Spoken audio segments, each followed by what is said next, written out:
Anik, what a present surprise! এতদিন পর কি মনে করে এসেছো? কোনো দরকার পড়েছে নাকি? সাইমা, তুমি এখানে? তুমি জানো আমি তোমাকে কত জায়গায় খুঁজেছি। সিরিয়াসলি? তুমি আমাকে খুঁজেছো? কিন্তু কেন? তোমার তো আমাকে খুঁজে বেড়ানোর কথা নয়, কারণ তুমি তো তোমার আপন ঠিকানা খুঁজে পেয়েছিলে, তাই না? তাহলে হঠাৎ এতদিন পর আবার আমার খুঁজে বের হলে কেন? আমি তো কখনো বলিনি আমাকে খুঁজতে। তুমি এতদিন কোথায় ছিলে? দেখো সাইমা, তুমি আগেও আমাকে ভুল বুঝেছিলে, আর এখনো ভুল বুঝছো। দেখো, আমি এখানে কোনো সত্য মিথ্যার বিচার করতে বসিনি। তুমি এখানে কেন এসেছো সেটা বলো। তুমি যেদিন যা দেখেছিলে সেটা সত্য ছিল না। এসকে খান গ্রুপ অফ ইন্ডাস্ট্রিজের মার্কেটিং অফিসার পদে সার্কুলার ছিল, সেই ইন্টারভিউ দিতে এসেছি। কিন্তু তুমি এখানে কি করছো? আর এতদিন তুমি কোথায় ছিলে? সিরিয়াসলি? তুমি এসেছো মার্কেটিং অফিসার পদের ইন্টারভিউ দিতে?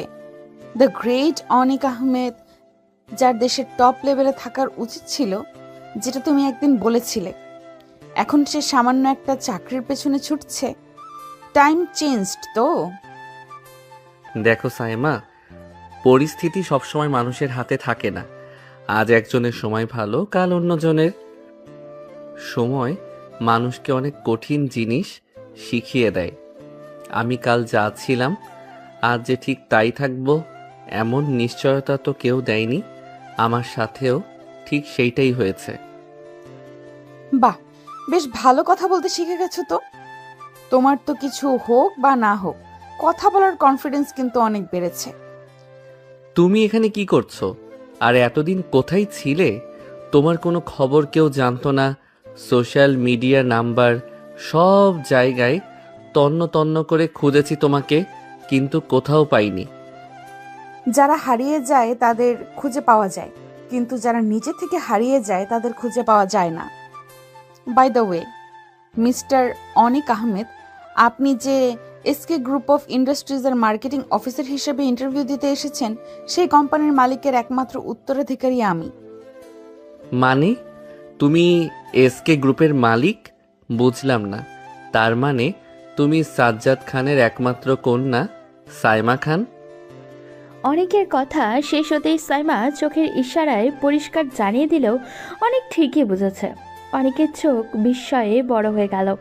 এতদিনের পরিচিত না, খুব ভালো পরিচিত একজন মানুষ, কিন্তু সাইমা কিন্তু সাইমা কখনোই তাকে বুঝতে দেয়নি সে এত বড়লোক বাবার মেয়ে। সাইমা অনেককে এভাবে স্থির হয়ে তাকিয়ে থাকতে দেখে নিজেকে বলে উঠল, তো মিস্টার অনিক আহমেদ, এখানেই দাঁড়িয়ে থাকবেন নাকি ইন্টারভিউটা দেবেন? আপনার জন্য নিশ্চয়ই আমি সারাদিন বসে থাকবো না, নাকি মনে মনে সিদ্ধান্ত নিয়ে ফেলেছেন ইন্টারভিউ বোর্ডে একজন মেয়ে বসে আছে বলে আপনার ইগো ইন্টারভিউ দিতে বাধা দিচ্ছে? অনিক আহমেদ হেরে যাওয়ার আগে হার মানার মানুষ নয়। ইন্টারভিউ দিতে যখন এসেছি তখন দিয়ে তবেই যাব। হুম, বাহ, কনফিডেন্স তো বেশ ভালো আছে। ঠিক আছে, ভেতরে আসুন। সাইমার অনুমতি পাওয়ার পর অনেক ভেতরে প্রবেশ করলো। একটি চেয়ার টেনে বসতেই সাইমা হাতের ইশারায় তার ফাইল চাইল। অনেক ইশারা বুঝে ফাইলটা এগিয়ে দিল। ফাইল খুলে সাইমা দেখতে পেলেও অনেক বিজনেস ম্যানেজমেন্ট দারুণ রেজাল্ট করেছে।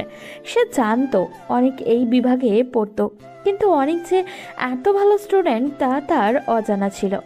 ফাইল দেখে সাইমা অনেককে বলল, আপনার তো একাডেমিক কোয়ালিফিকেশন ভালো, সাবজেক্টও স্ট্রং, তাহলে হঠাৎ সব বাদ দিয়ে মার্কেটিং অফিসার পদে কেন বেছে নিলেন?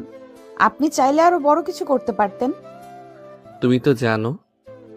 সরি, ঠিক বুঝলাম না। আপনি কি আপনার বসের সাথে এইভাবেই কথা বলবেন? শুধুমাত্র একাডেমিক রেজাল্ট জানলেই চলে না, সাথে ম্যানার্সও থাকতে হয়। অনেক বুঝতে পারলো সাইমা নিখুঁতভাবে তাকে অপমান করলো, তবুও সে দমে গেল না, কারণ এই চাকরি শুধু তার নিজের জন্য নয়, তার পরিবারের জন্যও দরকার। আর সবচেয়ে বড় কথা, যাকে সে এতদিন পাগলের মতো খুঁজেছে তাকে আজ সামনে পেয়েছে। যদি কোনোভাবে এই চাকরিটা পায় তাহলে অন্তত তার কাছাকাছি থাকতে পারবে ও। সে আর কোনো কথা না বাড়িয়ে মাথা নিচু করে বলল, সরি ম্যাডাম। ইন্টারভিউ রুমে এমন নীরবতা নেমে এলো যে কেউ শ্বাস নিলেও সেও শব্দ শোনা যাচ্ছে। সামনে বসে থাকা দুই মানুষ, অনিক আর সাইমা। দুজনেই জানে তাদের অতীত আজ যেন পরীক্ষার টেবিলে রাখা, কিন্তু আজ কোনো সম্পর্কের পরীক্ষা নয়, আজ প্রেশার পরীক্ষা। তবুও দুজনের চোখে লুকিয়ে থাকা হাজারো প্রশ্ন। সাইমা ঠান্ডা গলায় ফাইল বন্ধ করলো, তারপর ধীরে ধীরে চোখ তুলে তাকালো। তাহলে মিস্টার অনিক আহমেদ, আপনি বলেছিলেন কেন এই চাকরি চান? আমি ভেবেছিলাম আপনি হয়তো আপনার সেই পুরনো অহংকারত্তি বিগ ড্রিম এর পেছনে ছুটবেন, কিন্তু না, আপনি এখন আমাদের কোম্পানির একটা মিড লেভেল পোস্টের জন্য আবেদন করেছেন। কারণ কারণ জীবন সবসময় আমাদের ইচ্ছে মতো চলে না ম্যাডাম।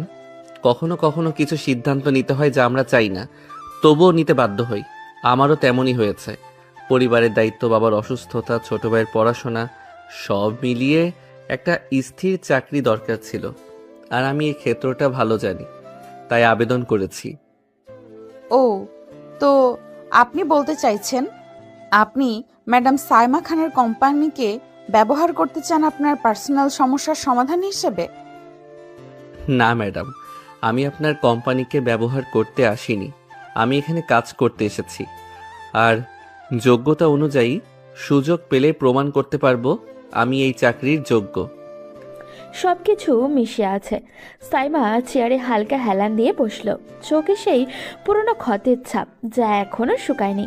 সে জানে তার সামনে যে মানুষটা বসে আছে সে একসময় তার পৃথিবী ছিল, আর আজ তার অধীনস্থ কর্মচারী হওয়ার আবেদনকারী। ঠিক আছে, তাহলে বলুন, যদি আপনাকে আমাদের কোম্পানির মার্কেটিং অফিসার হিসেবে নিযুক্ত করা হয়, আপনি প্রথম 6 মাসে কি কি লক্ষ্য নিয়ে কাজ করবেন? আমাদের কোম্পানির জন্য আপনার পরিকল্পনা কি? প্রথমত, আমরা এখানকার মার্কেটিং ক্যাম্পেইনগুলোতে ইমোশনাল অ্যাটাচমেন্ট হারাচ্ছি। কাস্টমার শুধু বিজ্ঞাপন দেখে পণ্য কিনে না, তারা ব্র্যান্ডের সাথে যুক্ত হতে চায়। তাই প্রথম 6 মাসে আমি 1. ব্র্যান্ড কনজিউমার কানেকশন বাড়ানোর জন্য real time story based ad চালু করব। 2. অনলাইন প্ল্যাটফর্মে কাস্টমার এঙ্গেজমেন্ট 25% বাড়ানোর লক্ষ্য নেব। আর তৃতীয়ত, নতুন 3টি অঞ্চলে ডিস্ট্রিবিউশন নেটওয়ার্ক চালু করব, যেখানে এখনও এসকে গ্রুপের উপস্থিতি কম। অনেক বলতে বলতে থামল না। বড় বড় কর্পোরেটর শব্দ, চমৎকার প্রেজেন্টেশন সবই ছিল। সাইমা লক্ষ্য করছিল প্রতিটা অভিব্যক্তি। এই অনিক যে একসময় তাকে নিয়ে ভবিষ্যতের হাজারো স্বপ্ন দেখত, আজ সেই মানুষটা তার সামনে বসে ব্যবসায়িকভাবে কথা বলছে, একদম পেশাদারি, অনুভূতিহীন। কিন্তু সাইমা জানে অনেকটা এমন নয়, সে শুধু পরিস্থিতিকে মানিয়ে নিতে শিখেছে। আপনি ভালোই প্রস্তুতি নিয়ে এসেছেন, কিন্তু একটা জিনিস আমার পরিষ্কার না, আপনি কি সত্যি এই কোম্পানিতে কাজ করতে চান, নাকি শুধু জীবনের চাপে পড়ে একটা স্টেবল চাকরি চান? ম্যাডাম, আমি চাই, খুব চাই, শুধু চাকরিটা নয়, আমি চাই আমার জীবনকে আবারও ঠিকভাবে সাজাতে, আর এখানে কাজ করলে আমি সেটা পারবো বলে মনে করি।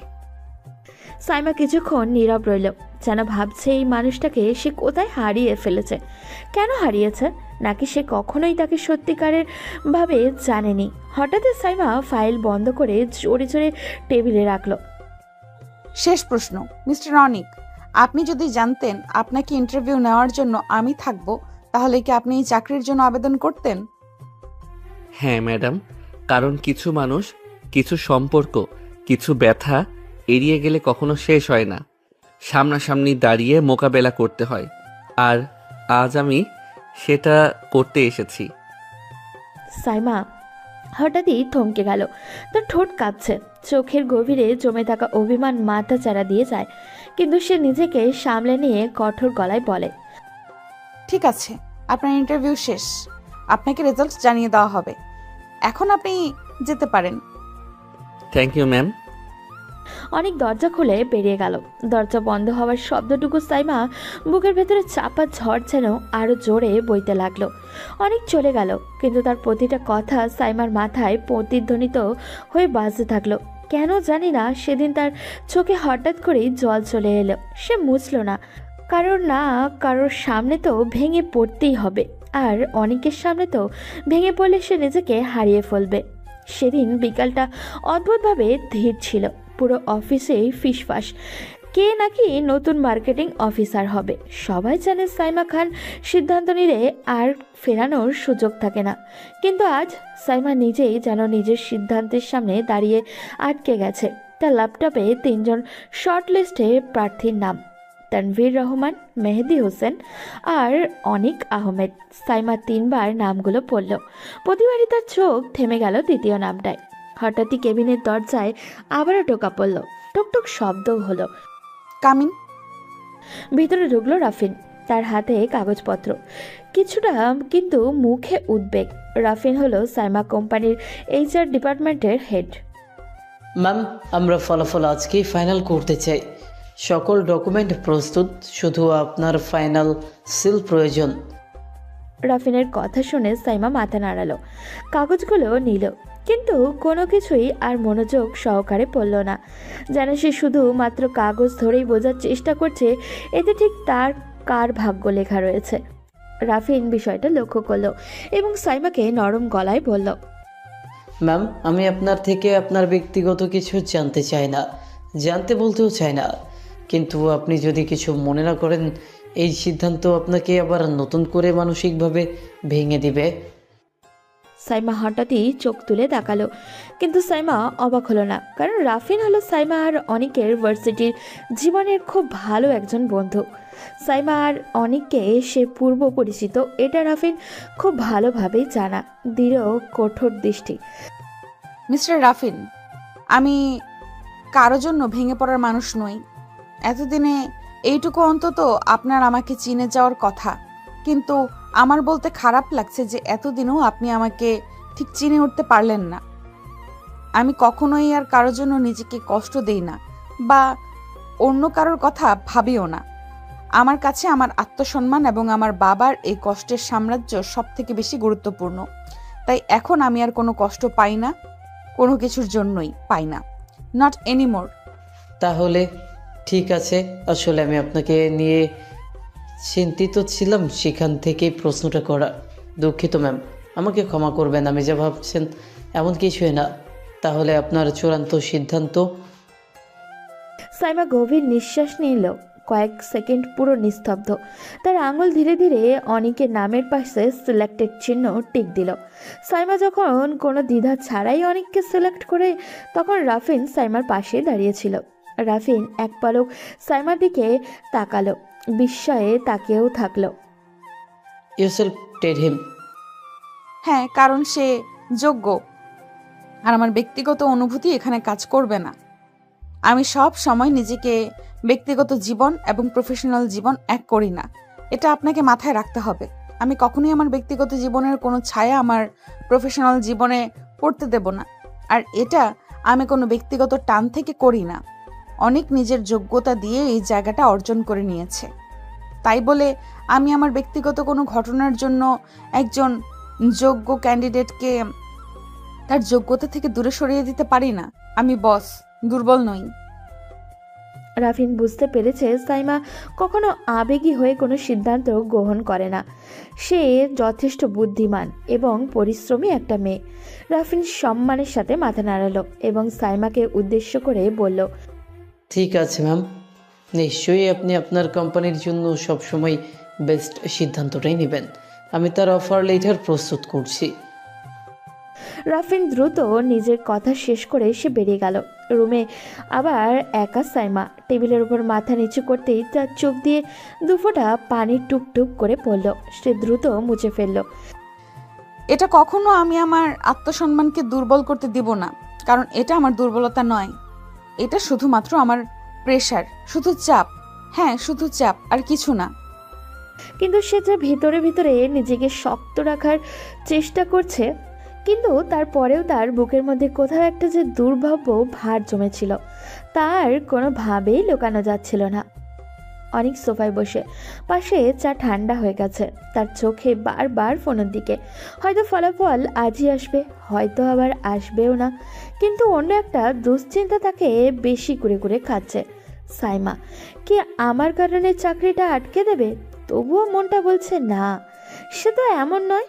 আর যাই হোক, সাইমা কখনো নিজের সজ্ঞানে কারোর কোনো ক্ষতি করবে না, এটা আমি মনে প্রাণে বিশ্বাস করি। অনেক বাড়িতে আসার পর থেকে তার মাথায় অনেক রকমের চিন্তা ঘুরপাক খাচ্ছে, কিন্তু সে কোনো কিছুই ঠিকঠাক জবাব খুঁজে পাচ্ছিল না। ঠিক তখনই হঠাৎ করে অনেকের ফোন বেজে ওঠে।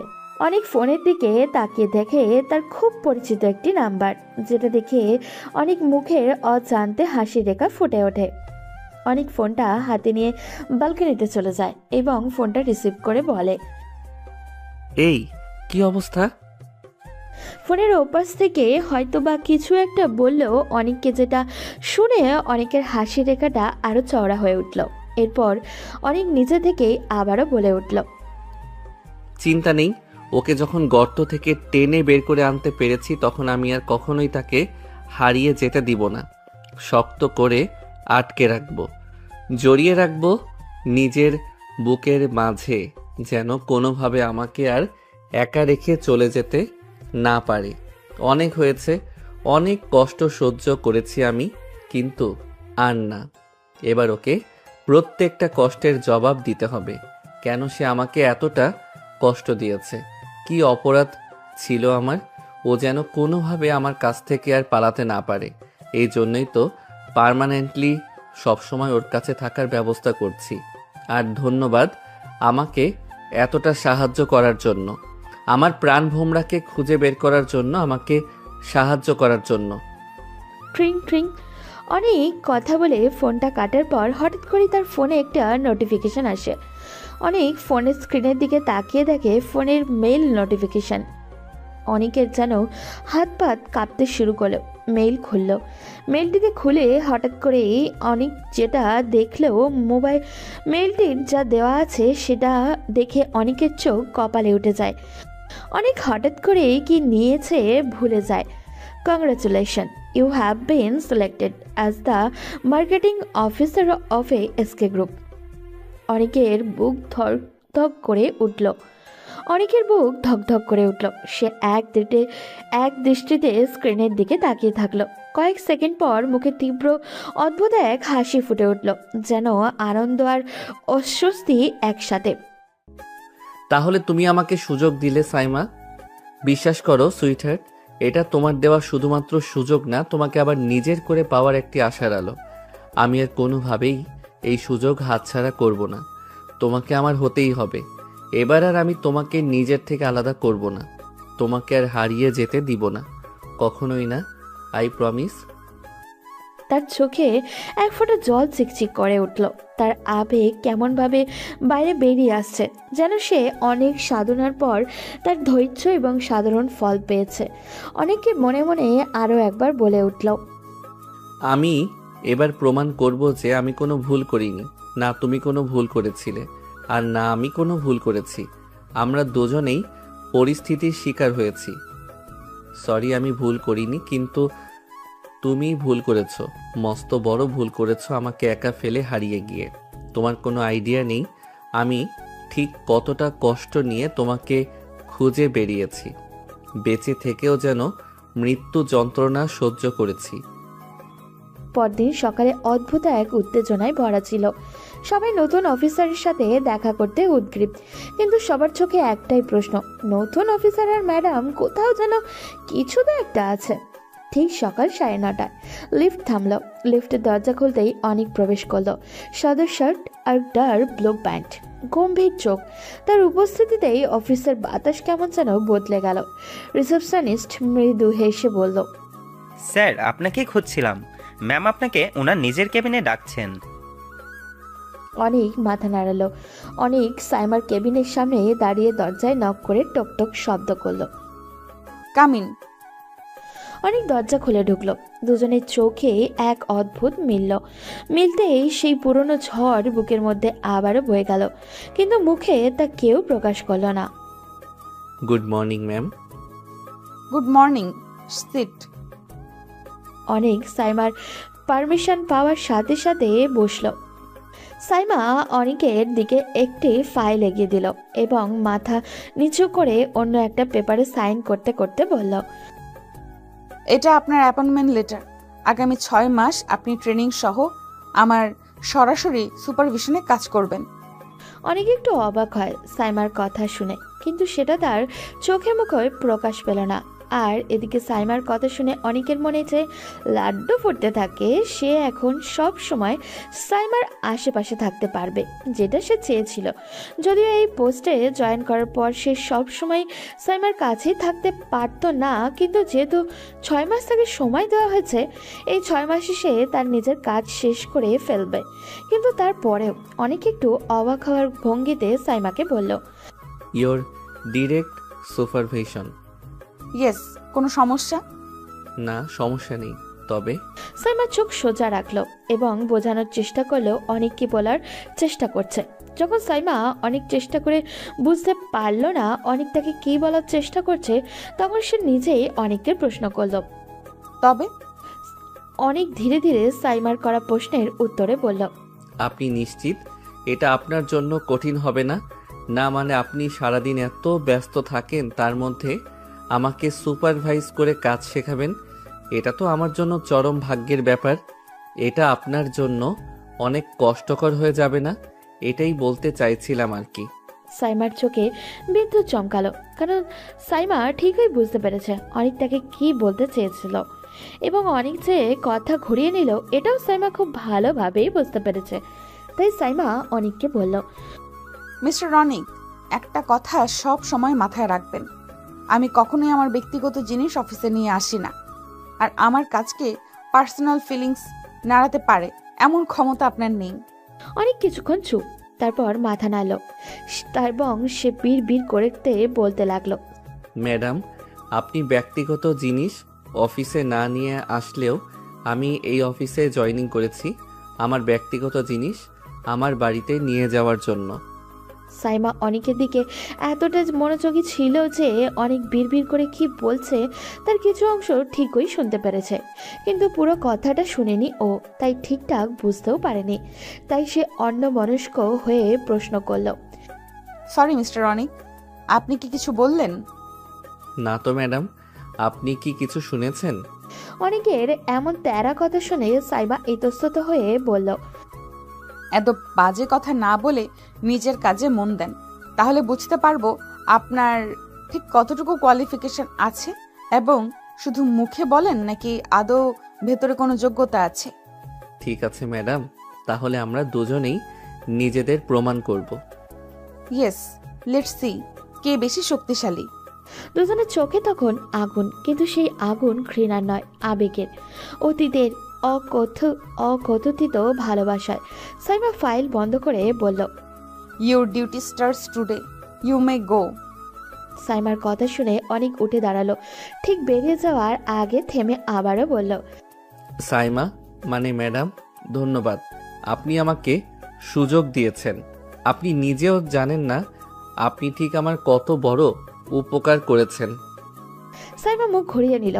অনেক সাইমার ব্যবহার দিকে হালকা করে হাসলো।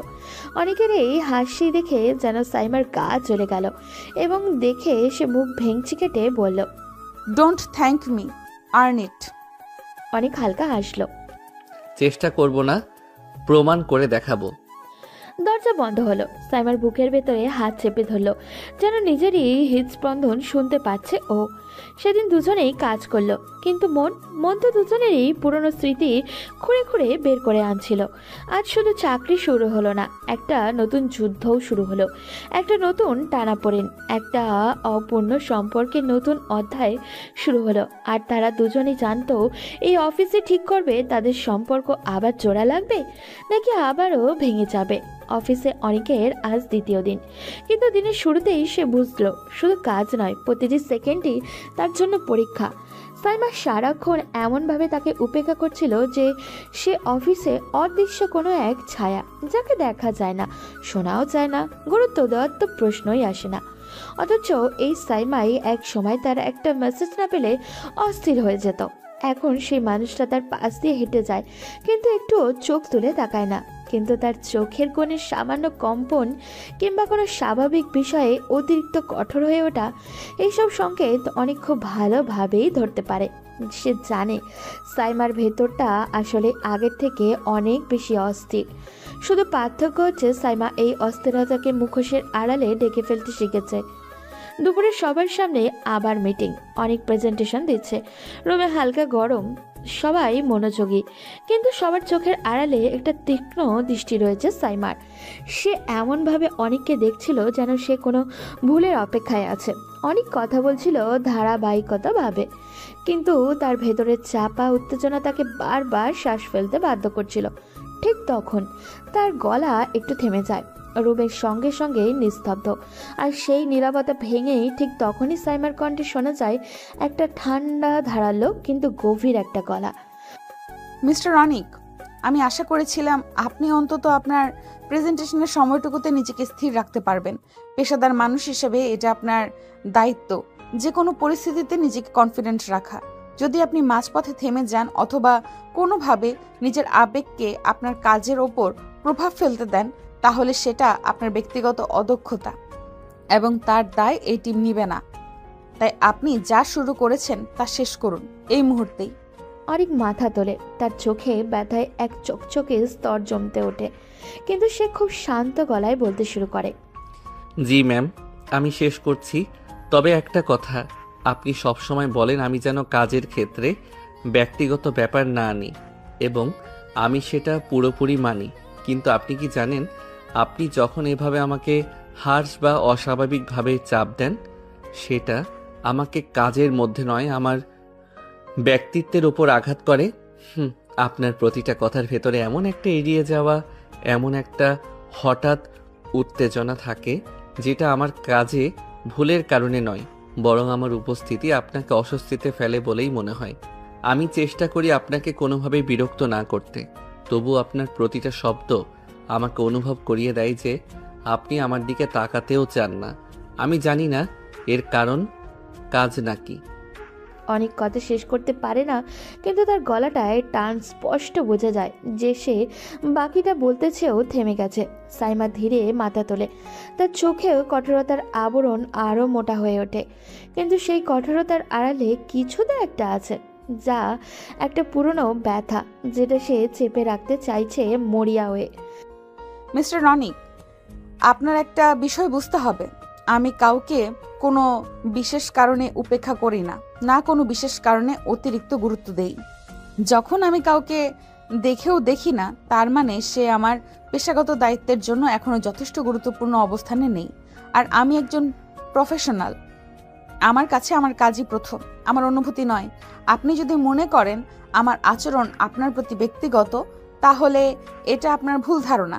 আমি কাউকে এতটা গুরুত্ব দিই না যে তাদের উপস্থিতি আমার মনোযোগে ব্যাঘাত ঘটাবে। আমি আপনাকে ব্যক্তিগতভাবে দেখি না, একদমই না। আর ব্যক্তিগত যে বিষয়গুলো আপনি ইঙ্গিত দিলেন, সেগুলোকে আমরা আলাদা রেখেছি, অন্তত আমি রেখেছি। তার কণ্ঠ ছিল নির্মম, কিন্তু সেই নির্মমতার ভিতরেই একটা চাপা কাঁপুনি ছিল, যেটা অনেক ধরেই ফেলল। মিটিং শেষ, সবাই বেরিয়ে যায়, অনেকও বসে থাকে। সাইমা ফাইল গোছাচ্ছিল, কিন্তু সে ঠিকই বুঝতে পারছিল অনেক এখনও পিছনে দাঁড়িয়ে আছে, আর অনেক জানতো এখন না বলে আর বলা যাবে না। অনেক ধীরে এগিয়ে আসে। তুমি যেটা বললে আমি তোমার কাছে গুরুত্বহীন, আমার উপস্থিতিতে তোমার কিছু যায় আসে না, তুমি সত্যি এটা বিশ্বাস করো? তুমি কি সত্যি মনে করো তুমি আমাকে দেখে কিছুই অনুভব করনি?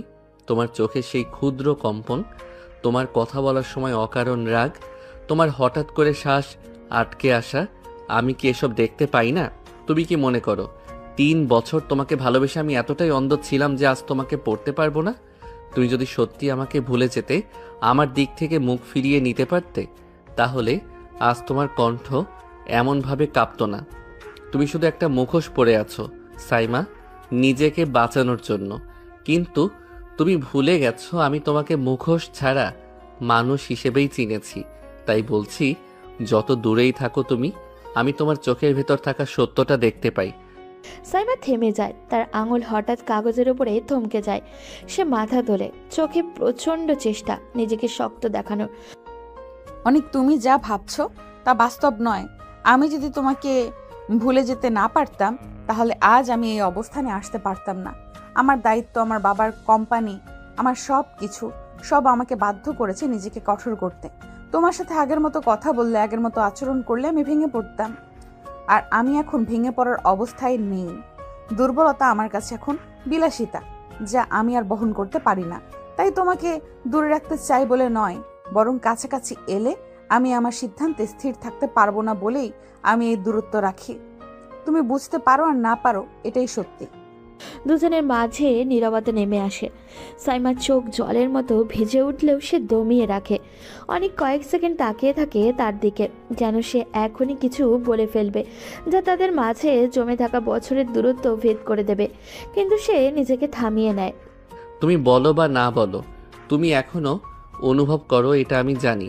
আর আমি বলছি, আমি এখানে এসেছি তোমার জীবনে বিশৃঙ্খলা আনতে নয়, বরং তোমাকে সেই বিশৃঙ্খলা থেকে উদ্ধার করতে, যেটা তুমি 3 বছর ধরে নিজের ভেতরে চেপে রেখেছ। তুমি চাও বা না চাও, আমি থামবো না, কারণ তুমি যত দূরেই যাও না কেন, আমি তোমাকে আর হারিয়ে যেতে দেব না।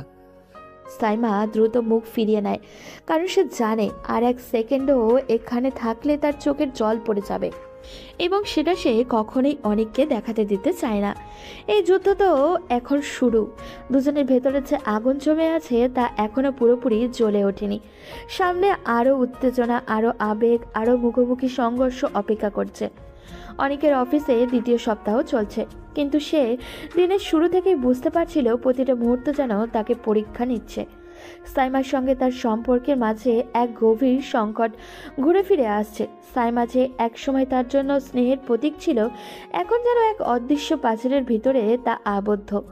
সেদিনের কথা মনে পড়ল, যখন সে সাইমার সামনে দাঁড়িয়ে নিজের অনুভূতি খুলে দিয়েছিল, আর সাইমা চেপে যাওয়া ব্যথা নিয়ে দূরত্ব বজায় রাখার চেষ্টা করছিল। তবে আজ সাইমার অফিসে একটা নতুন মানুষ এসেছে। তার নাম হলো মিরাজ। সুদর্শন, উচ্চাকাঙ্ক্ষী এবং আত্মবিশ্বাসী। দেশে বাইরে থেকে পড়াশুনো শেষ করে এসেছে, আর সে সাইমার বাবার ব্যবসায়িক পার্টনারের ছেলে। সামনে তাদের বড় একটা ডিলের প্রেজেন্টেশন, কয়েকশো কোটি টাকার ডিল, আর মিরাজ এসেছেন সাইমার পাশে সেই কাজের জন্য সাহায্য করতে। এই নতুন আসার মধ্যেই অনেক চোখে পড়ল মিরাজের দৃষ্টিতে সাইমার দিকে যে গভীর নজর, সেই নজর তাকে বারবার চালিয়ে তুলছে। অনেক যা বুঝতে পারছিল তা একদিকে যেমন তার রাগ বাড়াচ্ছিল, অন্যদিকে তার ভেতরে সাইমাকে নিয়ে আরও তীব্র প্রেম আর পীড়া জাগিয়ে তুলছিল। একদিন দুপুরে অফিসের মিটিং রুমে যখন সবার মনোযোগ ছিল প্রেজেন্টেশনের দিকে, ঠিক তখনই অনিক আর মিরাজ পাশাপাশি বসেছিল। তাই অনিক বলল, মিরাজ, তুমি আজকাল সাইমার চারপাশে থাকছো খুব বেশি, এটা তোমার কাজের অংশ তো, নাকি তার জন্য অন্য কিছু? অনেক ভাই, আবার এখানে আসার একটাই কারণ, এই ডিল সফল করা। তুমি যদি আমার কাজ নিয়ে সন্দেহ করো তাহলে সেটা ভুল। আমি শুধু পেশাদার। পেশাদার? তোর চোখ আর তোর ভাবনা বলে অন্য কথা। তুমি বারবার ওর দিকে তাকিয়ে থাকিস আর ওর পাশে থাকতে চেষ্টা করিস। আমি এটা সহ্য করতে পারছি না। তুমি যে জায়গাটা দখল করার চেষ্টা করছো, সেই জায়গাটা অলরেডি আমার নামে লেখা হয়ে আছে। শুধু 1, 2, 3 দিনের জন্য না, এটি অনেক আগেই তৈরি হয়ে গেছে। তাই বৃথা চেষ্টা করো না, এতে পরবর্তীতে তোমারই কষ্ট হবে বস। আমি সাইমার কাছে আছি শুধু কারণ ওর কাজের সঙ্গে হতে চাই, আর তুই এটা নষ্ট করতে চাস। ওর জীবনে আমার আশা তোর জন্য হুমকি হতে পারে, সেটা আমাকে নিয়ে ভাবিস না। আর তাছাড়া তোমার নিজের প্রতি এত কনফিডেন্ট, তাহলে এত ভয় পাচ্ছ কেন? তুমি না বলছো সাইমার মনে তোমার জন্য পার্মানেন্ট জায়গা আছে, তাহলে কেন সেই জায়গা হারানোর ভয় পাচ্ছ? আমি ভয় পাচ্ছি না মিরাজ, আমি তোমাকে নিয়ে চিন্তিত। পরবর্তীতে তোমার মন ভাঙলে তুমি সেটা সহ্য করতে পারবে তো? এজন্য তোমাকে আগে থেকে সাবধান করে দিলাম। ধন্যবাদ ভাই তোমাকে আমার মন নিয়ে এত ভাবার জন্য, কিন্তু তোমাকে আমার মন নিয়ে ভাবতে হবে না। তুমি নিজের চিন্তা করো। তুমি এখন পর্যন্ত সাইমাকে হারানোর ভয় পাচ্ছ, তাহলে কি এমন জায়গা তৈরি করলে যেটা এত নড়বড়ে হারিয়ে যাওয়ার ভয় আছে? মিরাজ কথা শুনে অনেকের বুকটা ভেঙে গেল, আর সে তখন বুঝতে পারছিল শুধু কাজের জন্য নয়, মিরাজ আসলে সাইমার জীবনে নতুন একটা আশা, নতুন আলোর প্রতীক সৃষ্টি করার বৃথা চেষ্টা করার জন্য এখানে এসেছে। আর অনেকের মনে হয় সাইমা যে পরিমাণ জিদি আর রাগী একটা মেয়ে, এখন সে যদি অনেকের উপর রাগ করে বা অনেকের উপরে অভিমান করে যে কোনো ভুল সিদ্ধান্ত নিয়ে নেয়, তাহলে তো অনেক সেটা সহ্য করতে পারবে না। একদিন বিকেলে অফিসের বাইরের বাগানে অনেক হাঁটাহাঁটি করার জন্য এসেছিল একটু, কিন্তু এসে দেখে সাইমা একটা বেঞ্চে একা একা বসে আছে। অনেক বিষয়টা লক্ষ্য করে সামনে সাইমার দিকে এগিয়ে যায়। সাইমা অনেকের উল্টো পাশ করে বসেছিল, কিন্তু তারপরেও সাইমা যখন বুঝতে পারে নিজের পিছনে কারোর উপস্থিতি, তখন তার আর বুঝতে বাকি থাকে না কে এসেছে তার পেছনে। তার নাম মাত্র বিচ্ছেদ হয়েছে, কিন্তু মন মন তো এক জায়গাতেই রয়েছে। সাইমা পেছনে যে এসেছে সেটা দেখার জন্য সাইমাকে আর কষ্ট করে পেছনে তাকাতে হয় না। পিছনে না তাকিয়ে সাইমা বলল, আজকে হঠাৎ একা একা এখানে কি করছেন? আপনাকে যে কাজ দেওয়া হয়েছিল সেটা শেষ করেছেন? দেখুন অনিক সাহেব, আমাদের সামনে একটা বড় একটা পরীক্ষা। এসকে গ্রুপ কোম্পানিটা আমার বাবার অনেক শখের। তিনি এই কোম্পানিটাকে দাঁড় করানোর জন্য অনেক পরিশ্রম করেছে। রাত দিন এক করে তিনি এই কোম্পানিটাকে দাঁড় করিয়েছেন। এখন আমি যদি তার মেয়ে হয়ে তার এই পরিশ্রমের মূল্য দিতে না পারি, তাহলে নিজের কাছে নিজেকে কখনো দাঁড় করাতে পারবো না। আমার বাবা অনেক ভরসা করে আমার উপরে দায়িত্ব দিয়েছেন। এখন আমাদের মধ্যে অনেক উত্তেজনা কাজ করতেছে। আমি চাই আপনিও আপনার সর্বোচ্চটা দিয়ে আগামী ডিলটা জিতে নিতে আমাদের সাহায্য করুন। চিন্তা করবেন না, আমার আপনার প্রতি পূর্ণ আস্থা আছে। আপনি অত্যন্ত বুদ্ধিমতী এবং পরিশ্রমী একটা মেয়ে। আমি জানি আপনি যদি চেষ্টা করেন তাহলে নিশ্চয়ই আপনি আপনার লক্ষ্যে পৌঁছাতে পারবেন। জানি না কি পারবো, কতটুকু পারবো, তবে আমাকে যদি আপনার এই জার্নিতে কখনো কোনো সময় প্রয়োজন পড়ে, শুধু একটাবার আওয়াজ দেবেন। নিজের সর্বশেষ দিয়ে চেষ্টা করব। আমি ভয় পাচ্ছি, অনেক ভয় পাচ্ছি। আমি আমার সিদ্ধান্তে ভেঙে পড়ব। আমি চাই শক্ত থাকি, কিন্তু কখনো কখনো আমার মনের কোণে কিছু আতঙ্ক আমাকে তিলে তিলে শেষ করে দিচ্ছে। অনেক জানে সাইমা কতটা আবেগী। সে তার বাবাকে ভীষণ ভালোবাসে। সাইমা যখন কাউকে ভালোবাসে তখন তার জন্য সাইমা নিজের সর্বোচ্চটা বাজি রেখে দেয়। তারপরেও কখনো তার ভালোবাসার মানুষকে ছোট হতে দেয় না। সেখানে বিষয়টাও তো তার বাবার। স্বপ্নে সাইমা নিজের জীবনে বাজি রেখে দিবে, কিন্তু তারপরও তার বাবার স্বপ্ন ভাঙতে দিবে না। অনেকের মাঝে মাঝে ভাবে কিভাবে পারে এই মেয়েটা এত কঠোর খোলসের মাঝে এতটা দুর্বল সত্তাকে লুকিয়ে রাখতে। এক সন্ধ্যায় অফিসের লবিতে এসে দেখে সাইমা ল্যাপটপে বসে কাজ করছে এবং মিরাজ তার পাশে বসে তাকে মাথা থেকে পা পর্যন্ত পরখ করে যাচ্ছে। মিরাজের এমন দৃষ্টিতে সাইমার দিকে তাকিয়ে আছে যেন সে চোখ দিয়ে সাইমাকে গিলে খাচ্ছে। বিষয়টা দেখার পর থেকে অনেকের যেন রাগে পুরো গা জ্বলে যাচ্ছে। অফিসের মিটিং রুমে আলো ঝলমল করছে। সাইমা, অনেক, মিরাজ এবং টিমের বাকিরা বদ্ধমূলত মনোযোগ দিয়ে অপেক্ষা করছে। আজকের প্রেজেন্টেশন তাদের ক্যারিয়ারের জন্য অনেক বড় একটা সুযোগ। এসকে গ্রুপের নতুন ডিল পেতে হবে। সাইমার চোখের দৃঢ়তা, মুখে আত্মবিশ্বাস। সে জানে আজকে তার পুরো পরিকল্পনায় স্পষ্ট, সুনির্দিষ্ট এবং সকলের হৃদয় ছুঁয়ে যাবে। সুপ্রিয় সকলকে ধন্যবাদ। আজ আমরা শুধু একটা ডিল পেতে চাইছি না, আমরা চাই এই ডিলের মাধ্যমে এসকে গ্রুপের ব্র্যান্ডকে নতুন উচ্চতায় নিয়ে যেতে।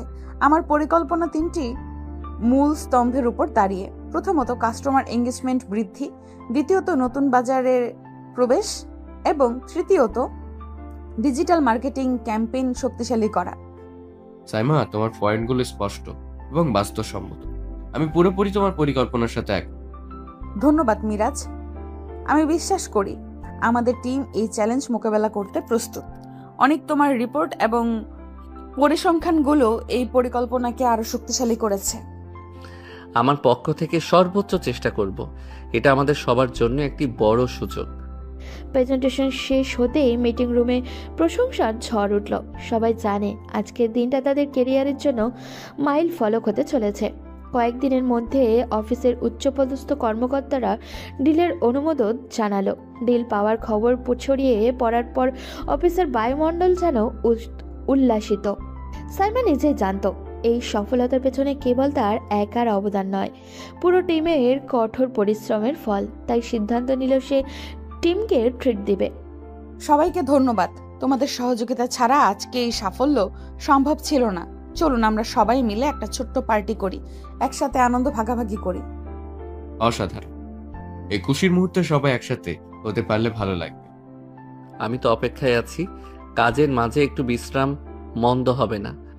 অফিসের বাইরে একটি ক্যাফেতে সবাই জমায়েত হলো। খাবার দাবার, হাসি মজা, পুরনো গল্পের ঝলক সব মিলিয়ে আজকের দিনটা হয়ে উঠল স্মরণীয়। সাইমা মাইক হাতে হুটে বলল, সবাই, আজকে আমরা শুধু একটা ডিল পাইলাম না, আমরা একটা টিম হিসেবে একত্রিত হয়েছি। এই যাত্রায় আপনাদের প্রত্যেকের অবদান অমূল্য। আমি গর্ব করি তোমাদের সবাইকে নিয়ে। ধন্যবাদ ম্যাম আপনাকে। সেই রাতে তাদের জন্য নতুন আশায় আলোয় ভরা। অনেকের চোখ যেন নতুন স্বপ্ন। মিরাজের মুখে একটা অদৃশ্য সুরক্ষা আর সাইমার মনের স্বপ্নের ডানা পাখা মেলার মতো ছড়িয়ে পড়ল। সেদিনের পর থেকে সাইমা যেমন একটা কঠোর মনোভাব নিয়ে সবার সঙ্গে ব্যবহার করত, সেদিনের কনফারেন্সের পর থেকে সকলের সাথে অনেক সহজ হয়ে গেছে। সকলের সাথে হাসি মুখে কথা বলছে। অনেকের সঙ্গে আগের মতো কঠোরভাবে কথা বলতো না, এখন আরও তাও বলে না। অনেকের সাথে সম্পর্কটা অনেক সহজ হয়ে গিয়েছে। আগে দুজনেই একসঙ্গে কথা বলতে ভীষণ অস্বস্তি বোধ করত, যেটা অনেকের পক্ষ থেকে থাকলেও সাইমার পক্ষ থেকে বেশি ছিল। এরই মাঝে হঠাৎ একদিন সকালে সবাই অফিসে আসার পরে মিরাজ সকলের উদ্দেশ্যে বলে, আপনাদের জন্য আজকে আমার পক্ষ থেকে ট্রিট রয়েছে, কারণ আজকে আমি অনেক খুশি। আমার জীবনের আরো একটি বড় ইচ্ছে পূরণ হতে চলেছে। এখন হয়তো আপনাদের মনে প্রশ্ন থাকতে পারে, কি এমন ইচ্ছে পূরণ হতে চলেছে যার জন্য আজকে আমার পক্ষ থেকে আপনাদের ট্রিট? Anyone guess? মিরাজের কথা শুনে সকলের মাঝে একটা সুন্দর নীরবতা পড়ে গেল, যেন মিরাজকে এমন কোনো বড় প্রাপ্তি লাভ করতে যাচ্ছে যার জন্য তিনি সবাইকে ট্রিট দিতে চলেছেন। কিন্তু তারপর সকলে অনেক খুশি। মিরাজ নিচেও মুচকি মুচকি হাসছে। এমন সময় অফিসের মেন গেট দিয়ে সাইমা অফিসে এন্ট্রি নিল। হঠাৎ করে সকলে এক জায়গায় দাঁড়িয়ে থাকতে দেখে তার ভ্রু কুঁচকে আসে। সকলের পেছনে দাঁড়িয়ে আছে অনিক। অনেক নিচেও কিছু বুঝতে পারছে না, তাই সে সকলকে উপেক্ষা করে তার নিচে তার নজর গিয়ে পড়ে সাইমার দিকে। অনেকদিন ধরেই সে সাইমার দিকে এমনভাবে তাকিয়ে আছে। মিরাজ এখন হাসছে, যেটা থেকে অনেকের গা একদমই চলে যাচ্ছে। এমন সময় হঠাৎ করে অনেকের ফোন বেজে ওঠে। অনেক পকেট থেকে ফোন বের করে স্ক্রিনের দিকে তাকায়। নাম্বারটা দেখে তার মনে সন্দেহ জানে। সে একবার স্ক্রিনের দিকে আবার মিরাজের দিকে তাকায়, পরে সাইমার দিকে তাকিয়ে ফোনটা রিসিভ করে কানে ধরে। অতঃপর পাশ থেকে যা সেটা শুনে তার মেজাজ খারাপ হয়ে যায়। অনেক ভীষণ রেগে যায়। সাইমা এখনও ঠিক বুঝে উঠতে পারছে না কি চলছে। সাইমা যখনই কিছু বলতে যাবে এমন সময় অনেক কোথা থেকে এসে শক্ত করে সাইমার হাতটা ধরে, টেনে টেনে সাইমার কেবিনের দিকে নিয়ে যায়। হঠাৎ কী থেকে কী হচ্ছে সাইমা কিছুই বুঝে উঠতে পারে না, এবং সে কি রিয়াকশন দেবে সেটাও বুঝে উঠতে পারছে না। হঠাৎ কী থেকে কী হচ্ছে কেউ বুঝতেই পারছে না। মিরাজ যখন অনেককে আটকাতে যাবে তার আগেই অনেক সাইমাকে কেবিনে নিয়ে গিয়ে দরজা আটকে দেয়। এদিকে অফিসার সবার মাঝে গুঞ্জন শোনা যায় যে অনিক আর সাইমার মাঝে নিশ্চিত কিছু চলছে। এদিকে অনিক সাইমাকে নিয়ে এসে দরজা লাগানোর পর থেকে মিরাজ একের পর এক দরজায় নক করছে এবং সাইমা আর অনিককে ডাকাডাকি করছে, কিন্তু ভেতর থেকে কোনো সাড়া শব্দই পাওয়া যাচ্ছে না। হঠাৎই এমন পরিস্থিতিতে সাইমা নিজেও বেশ বিরক্ত হয়ে বলে, কি সমস্যা আপনার মিস্টার অনিক? আপনি আমাকে এখানে কেন নিয়ে আসলেন? আর আপনার সাহস হলো কি করে সবার সামনে আমার হাত ধরার? আমার সাহস যে ঠিক কী এবং কতটা সেটা তোমার থেকে ভালো আর কেউ জানে না, তাই সেই বিষয়ে আমরা এখন আর কথা না বলি। এটাই দুজনের জন্য ভালো। কিন্তু তোমার সাহস দেখে আমি অবাক হয়ে যাচ্ছি। তোমার শুধু সাহস না, দুঃসাহস কোথা থেকে আসে যে তুমি অন্য কাউকে বিয়ে করার কথা চিন্তা করতে পারো? হঠাৎই অনেকের কাছ থেকে এমন কথা শুনতে হবে সেটা সাইমা অ্যাকসেপ্টও করেনি। অনেক সাইমার দিকে তাকিয়ে দেখে সাইমা যেন পুরো পরিস্থিতির কিছুই বুঝতে পারছে না। অনেকক্ষণ অনেককে চুপচাপ দাঁড়িয়ে থাকতে দেখে সাইমা কিছু বলতে যাবে তার আগেই সে অনেককে হাতের ইশারায় চুপ করিয়ে দেয়। সাইমা নিজেই বলে, কি সমস্যা আপনার? কিসের বিয়ে? কি সব বিয়ের কথা বলছেন আপনি? দেখুন, জানি না আপনি কি বলছেন, কেন বলছেন আমি জানি না, তবে এইটুকু বলতে পারি কোনো কিছু না জেনে না বুঝে যাচাই বাছাই না করে কিছু বলা উচিত না। আমি না জেনে কিছু বলছি না। আপনার ওই মিরাজের সাথে বিয়ে ঠিক হয়নি? অনেকের কথা শুনে সাইমা যেন আকাশ থেকে পড়ল। সে প্রচণ্ড অবাক হয়ে বলে, কি সব যাতা বলছেন আপনি? মিরাজের সাথে আমার বিয়ে মানে? এমন ভাব করছেন যেন আপনি কিছু জানেন না। সাইমা অনেকের মুখের দিকে তাকিয়ে থাকে কিছুক্ষণ, যেন তার প্রতিটি শব্দ প্রতিটি অভিযোগ সাইমার মাথার ভিতরে ছুরি হয়ে ঢুকছে। কিন্তু সমস্যা হলো সেই অভিযোগের সামনে সে নিজেই জানে না। সাইমার শ্বাস নিতে পর্যন্ত কষ্ট হচ্ছে। তার চোখে স্পষ্ট অবাক এবং ভয়ের ছাপ। অনিক, আপনি কি বলছেন? আমি সত্যি কিছু বুঝতে পারছি না। কি প্রস্তাব? কার প্রস্তাব? আমি মিরাজের বাবা মা আবার আমার বাড়িতে যাবে কেন? আপনি কি শুনেছেন, কোথায় শুনেছেন, কেন শুনেছেন, কিছুই তো পরিষ্কার করে বলছেন না। অনেক গভীর নিঃশ্বাস নেয়। তার চোখে আগুন কিছুটা কমলেও রাগটা এখনো বয়েই গেছে। সে সোজা সাইমার দিকে তাকিয়ে থাকে, যেন বহুদিনে জমে থাকা কথাটা রূপ দিতে চাইছে। তোমার না জানার কথা শুনতে শুনতে আমি বিরক্ত। তুমি এখনো বলছো তুমি কিছুই জানো না? তোমার বাড়িতে কি হচ্ছে, কারা আসছে, কারা প্রস্তাব দিচ্ছে, তুমি কিছুই জানো না? এটা কি সম্ভব? আজ সকালে আমি নিজের কানে শুনেছি মিরাজের বাবা মা আমার এক একজন পরিচিতির মাধ্যমে খবর পাঠিয়েছে। তারা তোমাদের বাসায় দেখা করতে গিয়েছিল। উদ্দেশ্য ছিল বিয়ের প্রস্তাব। আর তুমি বলছো তুমি জানো না? সাইমা হতবাক, তার মুখ শুকিয়ে যায়। সে ধীরে ধীরে একটা চেয়ারে বসে পড়ে, যেন পা দুটো আর তাকে ধরতে পারছে না। আমি তো নিজের কানেই বিশ্বাস করতে পারছি না। কোথায় কি হচ্ছে আমি কিছুই জানি না। আপনি অন্তত একটু পরিষ্কার করে বলবেন। অনিক, আমি শপথ করে বলছি আমি কিছুই জানি না, বিশ্বাস করুন। আমার পরিবারের কেউ আমাকে বলেনি, কেউ কিছু আলোচনা করেনি, এমনকি মিরাজও আমাকে কখনো এমন কিছু বলেনি। সে যদি সত্যি এমন কিছু করে থাকে তাহলে সেটাও আমি এই মাত্র আপনার মুখেই প্রথম শুনছি। আমি জানতামই না এমন কিছু ঘটেছে। আপনি কেন ভাবছেন আমি সব জানি? কেন ভাবছেন আমি ইচ্ছে করে কিছু লুকাচ্ছি? অনেক 2 সেকেন্ড চুপ থাকে, কিন্তু তার ভেতরের ক্ষোভ এখনো পড়ে চলেছে। সে এক ধাপ করে এগিয়ে এসে টেবিলের ওপরে হাত রাখে এবং হালকা ঝুঁকে সাইমার দিকে তাকায়। কারণ তুমি আমাকে কখনো কিছু বলো না সাইমা। তুমি নিজের অনুভূতি তো দূরের কথা, নিজের জীবনের গুরুত্বপূর্ণ বিষয়গুলো পর্যন্ত কাউকে জানাতে চাও না। তুমি চাও সবাই নিজের মতো আন্দাজ করে নিক, আর তুমি চুপচাপ থেকে সবকিছু এড়িয়ে যাবে। কিন্তু এবার আর সেটা হবে না। মিরাজ যে তোমার সাথে বিয়ে করতে চায় সেটা তার বন্ধুদের মুখেই একাধিকবার শুনেছি। আজ যখন ফোনে আমাকে বলা হলো যে তাদের পরিবার তোমার বাড়িতে গেছে, তখন আমার মাথা কাজ করা বন্ধ হয়ে গেল। আর তোমার ওই আমি কিছু জানি না এই কথাটা এখন খুব বিশ্বাস করতে কষ্ট হচ্ছে। সাইমা এবার ক্ষুব্ধ হয়ে ওঠে। সে চেয়ার থেকে উঠে দাঁড়িয়ে তার চোখে জল চিকচিক করছে, কিন্তু সে চোখের জলকে খুব শক্ত করে আটকায়। আপনার বিশ্বাস করতে কষ্ট হচ্ছে সেটা আমি বুঝলাম, কিন্তু তাই বলে আপনি সবার সামনে আমাকে টেনে নিয়ে আসবেন, আপনার হাত ধরে আমার হাত ধরে অপমান করবেন, আমার কেবিনে আমাকে আটকে রেখে জেরা করবেন? এটা কি আপনার ঠিক কাজ? আপনি কি ভাবেন আমি নিজের জীবনের উপর এতটাই নিয়ন্ত্রণহীন যে কেউ আমার নামে প্রস্তাব পাঠালো আমি চুপ করে বসে থাকবো? আমি কি এমন মানুষ? আপনার কাছে কি কখনো তেমন মনে হয়েছে? অনেক এবার দমচাপা গলায় বলে। তুমি আমার। কথাটা শেষ করতে না পারে না, যেন গলার ভিতরে আটকে গেছে। সাইমা তাকিয়ে থাকে নিঃশব্দে অপেক্ষা করে। তুমি আমার কাছে গুরুত্বপূর্ণ, অতিরিক্ত গুরুত্বপূর্ণ। তাই যখন শুনলাম তুমি অন্য কারোর সাথে বিয়ে করতে যাচ্ছ, তখন মাথা ঠিক রাখতে পারিনি। মনে হলো সবকিছু হারিয়ে ফেলছি। আর যখন তোমাকে মিরাজের সামনে এমন হাসি খুশি দেখলাম, তখন নিজের উপরই ঘেন্না লাগছিল। সাইমার চোখের কোমলতা একটু নড়ে ওঠে, কিন্তু সে এখনো শক্ত থাকে।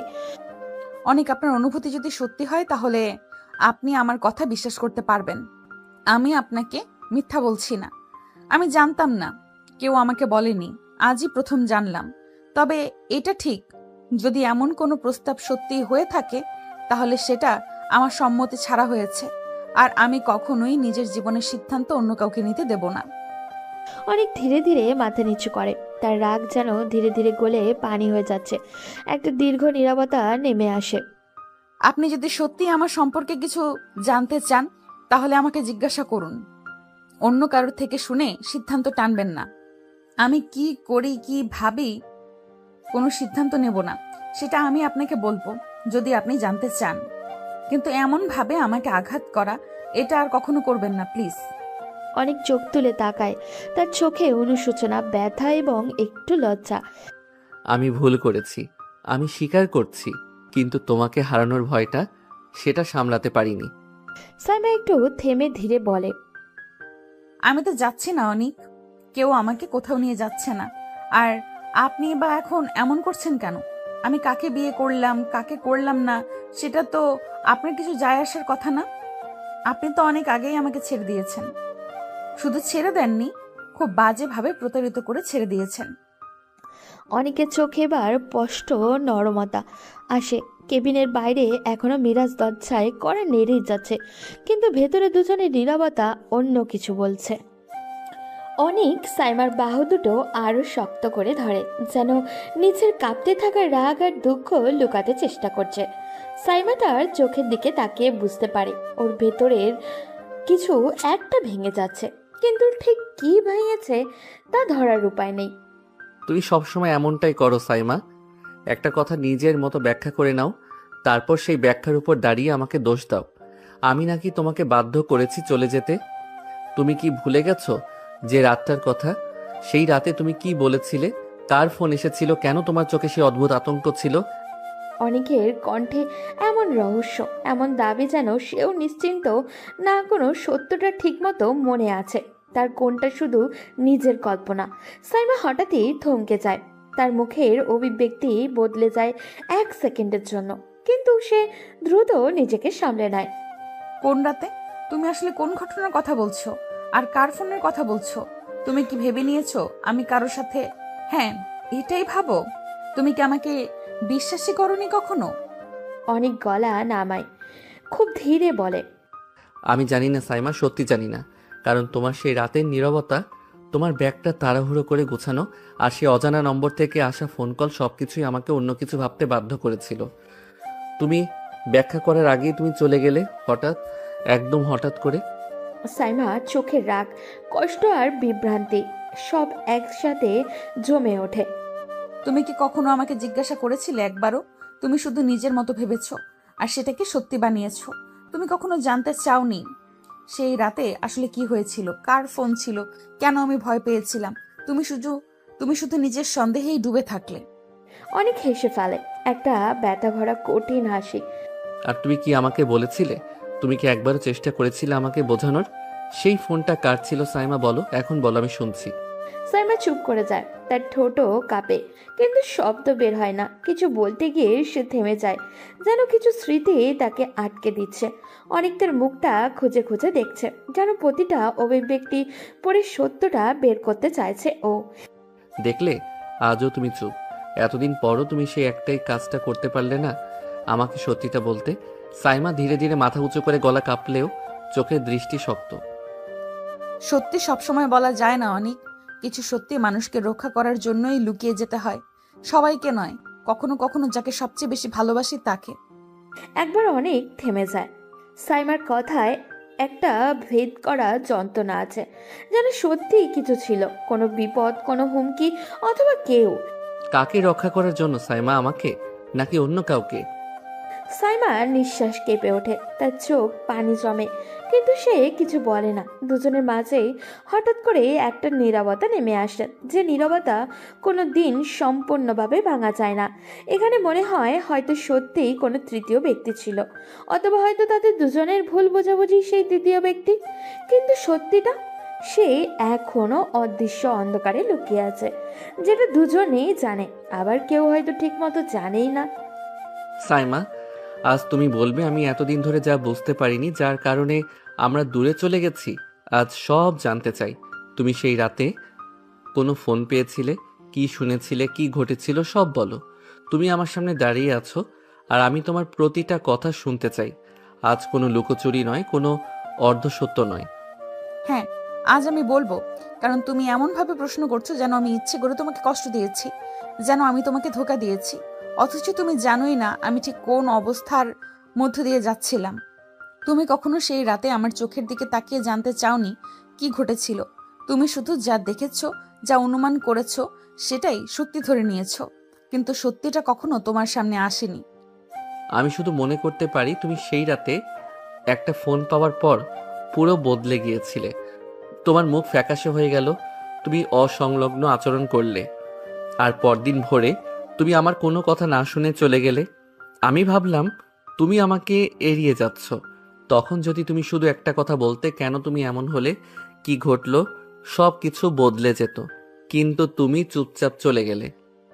ফোনটা ছিল মিরাজের। হ্যাঁ, সেই মিরাজ যাকে তুমি তোমার নিজের লোক মনে করতে, যার সঙ্গে তুমি সবকিছু শেয়ার করতে। সে রাত 2টোয় আমাকে ফোন করে বলল সে বিপদে আছে। প্রথমে আমি যেতে চাইনি, কারণ তোমার সঙ্গে দেখা করে তখনই ঘুমাতে গিয়েছিলাম। কিন্তু তারপর সে এমন একটা কথা বলল যা আমাকে জমাট বরফের মতো করে দিল। সে বলল যদি আমি এখনই না যাই তবে সে তোমার বিরুদ্ধে এমন কিছু করবে যা তোমার জীবন, তোমার ক্যারিয়ার সব ধ্বংস করে দিবে। মিরাজ তোমাকে এমন কথা বলবে? সেই মানুষটা, সে কেন? সে তোমাকে হঠাৎ করে এত রাতে ফোন করবে কেন? আর তোমাকে হুমকি দেবে কেন? কারণ সে আমাকে পছন্দ করতো অনেক অনেক দিন ধরে, কিন্তু কখনো পরিষ্কার করে বলেনি। ওর আচরণ মাঝে মাঝে অদ্ভুত মনে হতো, কিন্তু আমি কখনো ভেবেই দেখিনি এটা আসলে কি। আমি যখন তাকে বললাম আমি তোমাকে ভালোবাসি আর তোমার সাথেই থাকতে চাই, সে সেটা সহ্য করেনি। সেই রাতেই সে প্রথমবার নিজের মুখে স্বীকার করলো। তার চোখে এমন এক রাগ, এমন এক পাগলামি ছিল যে আমি ভয় পেয়ে গিয়েছিলাম। সে বলল আমি যদি তোমাকে না ছাড়ি তাহলে তোমাকে হারাতে হবে। আর তুমি তখনই সিদ্ধান্ত নিলে আমাকে ছেড়ে যাওয়ার। তুমি আমাকে কিছু বলতে পারতে, আমি তোমার উপর রাগ করতাম না। তুমি যদি তখনই বলতে মিরাজ তোমাকে এমন হুমকি দিচ্ছে, আমি কখনোই তোমাকে সন্দেহ করতাম না। আমি বরং তোমার পাশে দাঁড়াতাম। না অনিক, তুমি শুনতে না, তুমি ভাবতে আমি বাড়িয়ে বলছি। আমি সেই সময় তোমাদের দুজনকে যতটা কাছের দেখতাম, আমি জানতাম তুমি একবারও বিশ্বাস করবে না মিরাজ এমন কিছু করতে পারে। আর যদি তুমি বিশ্বাস না করতে তাহলে আমাদের সম্পর্কটাই সন্দেহেই ভেঙে যেত। আমি চাইনি তোমার জীবনে, ক্যারিয়ারে, নিরাপত্তায় কোনো বিপদ আসুক। আমি ভেবেছিলাম তুমি দূরে থাকলে সে শান্ত হবে, সব ঠিক হয়ে যাবে। কিন্তু ভুল ছিল, সে থামেনি। আজও সে আমাকে ফোন করে, মেসেজ দেয়, হুমকি দেয় যদি আমি আবার তোমার কাছে ফিরি তাহলে সে তোমাকে আঘাত করবে। তাহলে এতদিন ধরে তুমি একা এসব মুখোমুখি হচ্ছ? আমি ভাবছিলাম তুমি আমাকে ভুলে গেছো, আমাকে ভালোবাসো না, অন্য কারো দিকে মন দিয়েছ। আর তুমি নাকি আমাকে রক্ষা করতে গিয়ে আমাকে ছেড়ে দিলে। তুমি আমার সাথে লড়তে পারতে সাইমা, আমি তোমাকে রক্ষা করতে পারতাম। তুমি কেন আমাকে সেই সুযোগ দিলে না? কারণ তোমাকে হারানোর ভয়টাই ছিল সবচেয়ে বড় ভয়। আমি যদি তোমাকে বলতাম আর তুমি বিশ্বাস না করতে তাহলে আমাদের সম্পর্ক তাতেই শেষ হয়ে যেত। আর যদি সে তোমার কোনো ক্ষতি করত, আমি সেটা কোনোভাবেই সহ্য করতে পারতাম না। তাই আমি দূরে সরে যাই, ভাবতাম এটাই নিরাপদ। কিন্তু আমি জানতাম না যে তুমি কতটা অসুস্থ হয়ে পড়েছো। এবার আর তুমি একা নাও। এখন থেকে সব আমি সামলাবো। এখন থেকে সব আমি সামলাবো। মীরা যতই ক্ষমতাবান হোক, যত সংযোগ থাকুক, এবার আমি তার মুখোমুখি হব। তুমি আমার পাশে থাকবে আর আমি তোমাকে রক্ষা করব। সত্য লুকিয়ে রাখা শেষ, এখন সময় সত্যের বিরুদ্ধে দাঁড়ানোর। অনেক তাকে অবহেলা করো না, সে এখন আগের মতো নেই। সে যা করতে পারে তুমি কল্পনাও করতে পারবে না। আমি চাই না তোমার কোনো ক্ষতি হোক। তোমাকে হারানোর থেকেও বড় কোনো ভয় আমার নেই।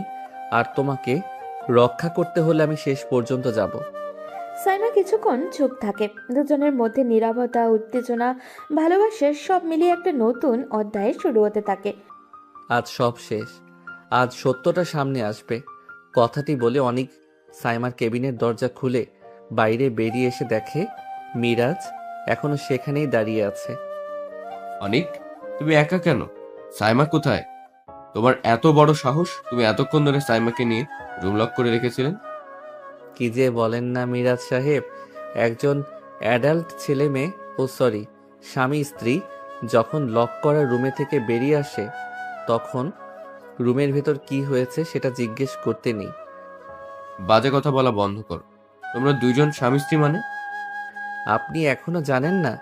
অবশ্য জানবেনই বা কি করে। আমাদের বিচ্ছেদের আগে আমরা দুইজন আইন মেনে, ধর্ম মেনে বিবাহ সম্পন্ন করেছিলাম। যদিও এই বিষয়টা শুধুমাত্র আমি আর ও ছাড়া জানি না, কারণ আমাদের বিয়ের রিসেপশন এখনো বাকি আছে। তবে আপনি চিন্তা করেন না, আমাদের বিয়ের রিসেপশনের সর্বপ্রথম কার্ডটি আপনিই পাবেন। বাজে কথা বলা বন্ধ করো। আশ্চর্য, এখন আপনার কাছে নিজের সত্যতা প্রমাণ করার জন্য আমাদের বিয়ের কাবিননামা দেখাতে হবে নাকি? মীরা চেয়ারে হেলান দিয়ে বসলো, ঠোঁটে কেমন একটা অদ্ভুত ধরনের হাসি। কি ব্যাপার? শুনলাম তোমার আর সাইমার মাঝে আবার কিছু চলছে। হঠাৎ আগ্রহ? হ্যাঁ, চলছে। আর সেজন্যই আমি এখানে, কারণ সে আমাকে আজ সব বলেছে। সব। তুমি কি ভাবছিলে সত্যিটা চিরকাল লুকিয়ে রাখতে পারবে? মিরাজের মুখের হাসি এক মুহূর্ত থেমে গেল। সে ধীরে জোর করে একটা হাসি আনলো। সাইমা, তোমাকে কি বলেছে খুব জানতে ইচ্ছে করছে। সে বলেছে তুমি তাকে সেই রাতে হুমকি দিয়েছিলে আমার নাম করে। বলেছিলে আমি বিপদে পড়ব, আমার ক্যারিয়ার শেষ করবে, আর এই জন্যই সে আমার কাছ থেকে দূরে সরে যায়। তুমি ফোন করেছিলে রাত 2টোয়, তাকে ডেকেছিলে, তাকে ভয় দেখিয়েছিলে। আমি জানতে চাই কেন? মিরাজ দীর্ঘ নিঃশ্বাস ফেলল, তার চোখে অদ্ভুত প্রশান্তির দৃষ্টি। কারণ সে আমাকে পছন্দ করতো না, আর তুমি ছিলে তার সবকিছু। আমি সেই জিনিসটা সহ্য করতে পারি। তোমাকে সবসময় ঈর্ষা করতাম অনেক। তুমি যেভাবে সহজে মানুষের মন জয় করো, যেভাবে সাইমা তোমাকে দেখে, আমি সেটা কখনো পাইনি। অনেক মুষ্টি করে শক্ত করে রইল। তোমার ঈর্ষার জন্য তুমি আমার জীবনের সবচেয়ে গুরুত্বপূর্ণ মানুষটাকে আতঙ্কে রেখেছ, তাকে বছরের পর বছর তাড়া করেছ। তুমি নাকি আমার বন্ধু?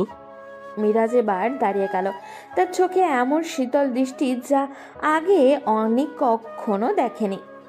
বন্ধুত্ব, সেই শব্দটা তো কেবল তোমাদের মতো দুর্বল লোকদের জন্য। আমি কারোর সাথে বন্ধুত্ব করি যখন তার সাথে থেকে ভয় পাই। আর তুমি আমার পথে এসে দাঁড়িয়েছিলে সরাসরি বাধা হয়ে। সাইমাকে আমি বহুদিন ধরেই চাইতাম, কিন্তু সে আমাকে পাত্তা দিত না। তুমি তার জীবনে আসার পর সে আরো দূরে চলে গেল।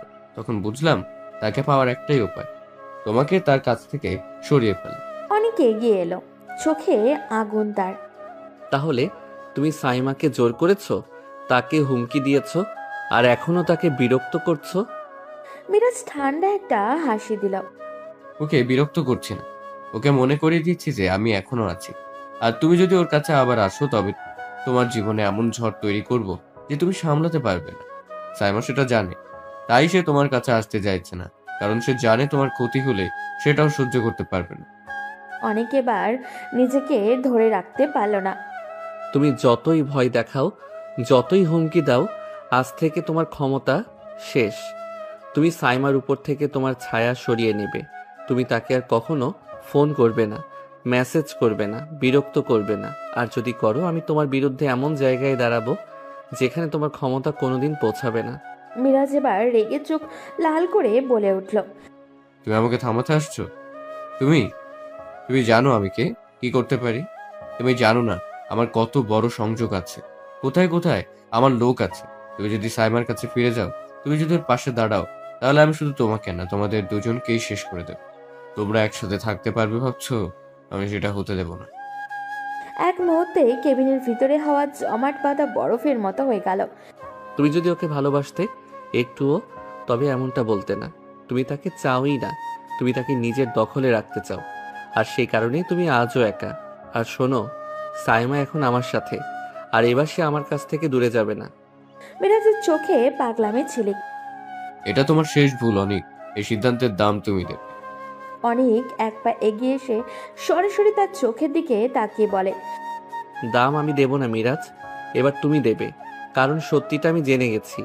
আর যেদিন তোমার আসল মুখটা সবার সামনে আনবো, তোমার অবস্থান, তোমার ক্ষমতা, তোমার মুখোশ সবকিছু ভেঙে পড়ে ধুলো হয়ে যাবে। মিরাজ কিছু বলতে যাচ্ছিল, কিন্তু তখনই অনেক পেছনে ঘুরে কেবিন থেকে বেরিয়ে গেল। পেছন থেকে মিরাজের গলা শুনতে পেল ও। অনিক, তুমি ফিরে এসেছো, কিন্তু এবার বেরোতে পারবে না। তুমি দেখবে কি হতে যাচ্ছে। অনেক থামলো না, তার চোখে একটাই সিদ্ধান্ত, সাইমাকে রক্ষা করতে হবে, আর তা যেভাবেই হোক। অফিস থেকে বেরিয়ে আসার পর অনেক দ্রুত তার বাড়ির পথে রওনা দেয়। সেখানে পৌঁছে বাবা মাকে সঙ্গে নিয়ে সোজা সাইমার বাড়ির উদ্দেশ্যে রওনা দেয়। পথে ফোনে সাইমা ও তার বাবা মাকে বারবার কল করে জানায় যে তারা যেন তার বাড়িতে এসে অপেক্ষা করেন। হঠাৎই এমন আকস্মিক ডাকাডাকি শুনে সবাই চমকে যায়, কিন্তু কোনো প্রশ্ন না করেই সবাই তাদের নিজ নিজের বাড়ির দিকে ফিরে যায়। রাস্তায় অনেকের বাবা মা অনেকবার অনেককে জিজ্ঞাসা করেছে সে যে কোথায় যাচ্ছে, কিন্তু অনেক বরাবরের মতোই চুপ ছিল, কিচ্ছু বলেনি। তারপর অনেক সাইমাদের বাড়িতে এসে ড্রয়িং রুমে ঢুকতেই চোখ পড়ে সাইমা এবং তার বাবা মা তিনজনেই শান্তভাবে বসে আছেন। একটু সাহস জোগাতে অনেক তার বাবা মাকে টেনে নিয়ে ড্রয়িং রুমের সামনে দাঁড়ায়। তারপর সরাসরি সাইমার হাত ধরে বলল, বাবা মা, এ হলো Saima, Saima Khan, SK group of ইন্ডাস্ট্রিজের মালিক। আর আঙ্কেল আন্টি আমি অনিক, অনিক আহমেদ। আহমেদ গ্রুপ অফ ইন্ডাস্ট্রিজের একমাত্র মালিক আর আপনার এসকে গ্রুপের সামান্য মার্কেটিং অফিসার। এখন আপনাদের মনে প্রশ্ন আসছে, কেন হঠাৎ করে আমি আপনাদের এমন জরুরি ডাক দিয়েছি? তার একটাই কারণ, বাবা মা আঙ্কেল আন্টি আমি আর সাইমা একে অপরকে ভালোবাসি। অনেকে একটু থামলো, সবাই চোখে চোখ রেখে বলল, আমাদের ভালোবাসা হঠাৎ করে নয়, আমরা অনেক আগেই একে অপরকে চিনি। আমরা একই ইউনিভার্সিটিতে ছিলাম, তখন থেকে আমাদের সম্পর্কের সূচনা। সবই তো বুঝলাম, কিন্তু এটা বুঝলাম না, তুমি তো তাদের কোম্পানির মার্কেটিং অফিসার, সেটা কিভাবে? সরি বাবা, তোমাকে বললে হয়তো রাগ করো তাই বলিনি। আমি কোনো ইন্টারনেট শিপে ছিলাম না, বরং তোমার বৌমার রাগ কমানোর জন্য তোমারই অধীনে সাময়িক সময় কাটিয়েছি। দেখেছো অনেকের মা, তোমার ছেলে অনেক বড় হয়ে গেছে, বাবা মাকে মিথ্যা বলা শিখে গেছে। সরি বাবা, আমি আর কি করব? তুমি তো জানো আমি ওকে কতটা ভালোবাসি। সামান্য একটা ভুল বোঝাবুঝির কারণে সে আমার থেকে দূরে চলে গিয়েছিল 2 বছর ধরে। আর পারছি না। প্লিজ বাবা, আমি ওকে চাই। বললেই হলো আমাকে চাই? মানে খবরদার আঙ্কেল আন্টি, তোমরা রাজি হবে না, আমি তোমাদের ছেলেকে বিয়ে করব না। বিয়ে করবে না বললেই তো আর হবে না। তুমি আগে অনেক ভুল অন্যায় করেছো, আমাকে সব সত্যি সময় মতো বলনি। দয়া করে আর এমন কিছু করো না। আমাকে আমাকে বুঝতে চেষ্টা করো। তোমার ইচ্ছার বিরুদ্ধে কিছু করব না। তুমিও তো আমাকে ভুল বুঝে আমার কথা না শুনে মাহিয়ার সাথে খুব ঢলাঢলি করতে গিয়েছিলে। তোমরা কি করছো আমি কিছুই বুঝতে পারছি না। প্লিজ আমাকে একটু বোঝাও, কেন তোমরা আলাদা হয়েছিলে? আর সাইমা, তুমি এতদিন কোথায় ছিলে? আমি কোথায় ছিলাম সেটা অনেক জটিল ব্যাপার ছিল। সাইমা, আমার কথা একটু শোনো। আমি জানি তোমার মন অনেক কিছু নিয়ে ব্যথিত, কিন্তু মিরাজের ব্যাপারে তোমার যা মনে হয়েছে সেটা তোমার ইচ্ছার বাইরে, কারো জন্য কিছু করার কথা নয়। তুমি কি সত্যিই মিরাজকে বিয়ে করতে চাও? না, আমি মিরাজকে বিয়ে করতে চাই না। ও আমার জন্য নয়, আমার মন সবসময় অনেকের জন্যই ছিল। আমি খুশি সেটা শুনে, কারণ আমি চাই তুমি শুধু আমার পাশে থেকো আর তোমার ইচ্ছার বিরুদ্ধে কোনো সিদ্ধান্ত নিতে হবে না তোমাকে। তুমিই একমাত্র যাকে আমি সত্যিই বিশ্বাস করি। এই কথাটা শুনে আমার মন একটু হালকা হলো। আমি এখানে আছি তোমার জন্য।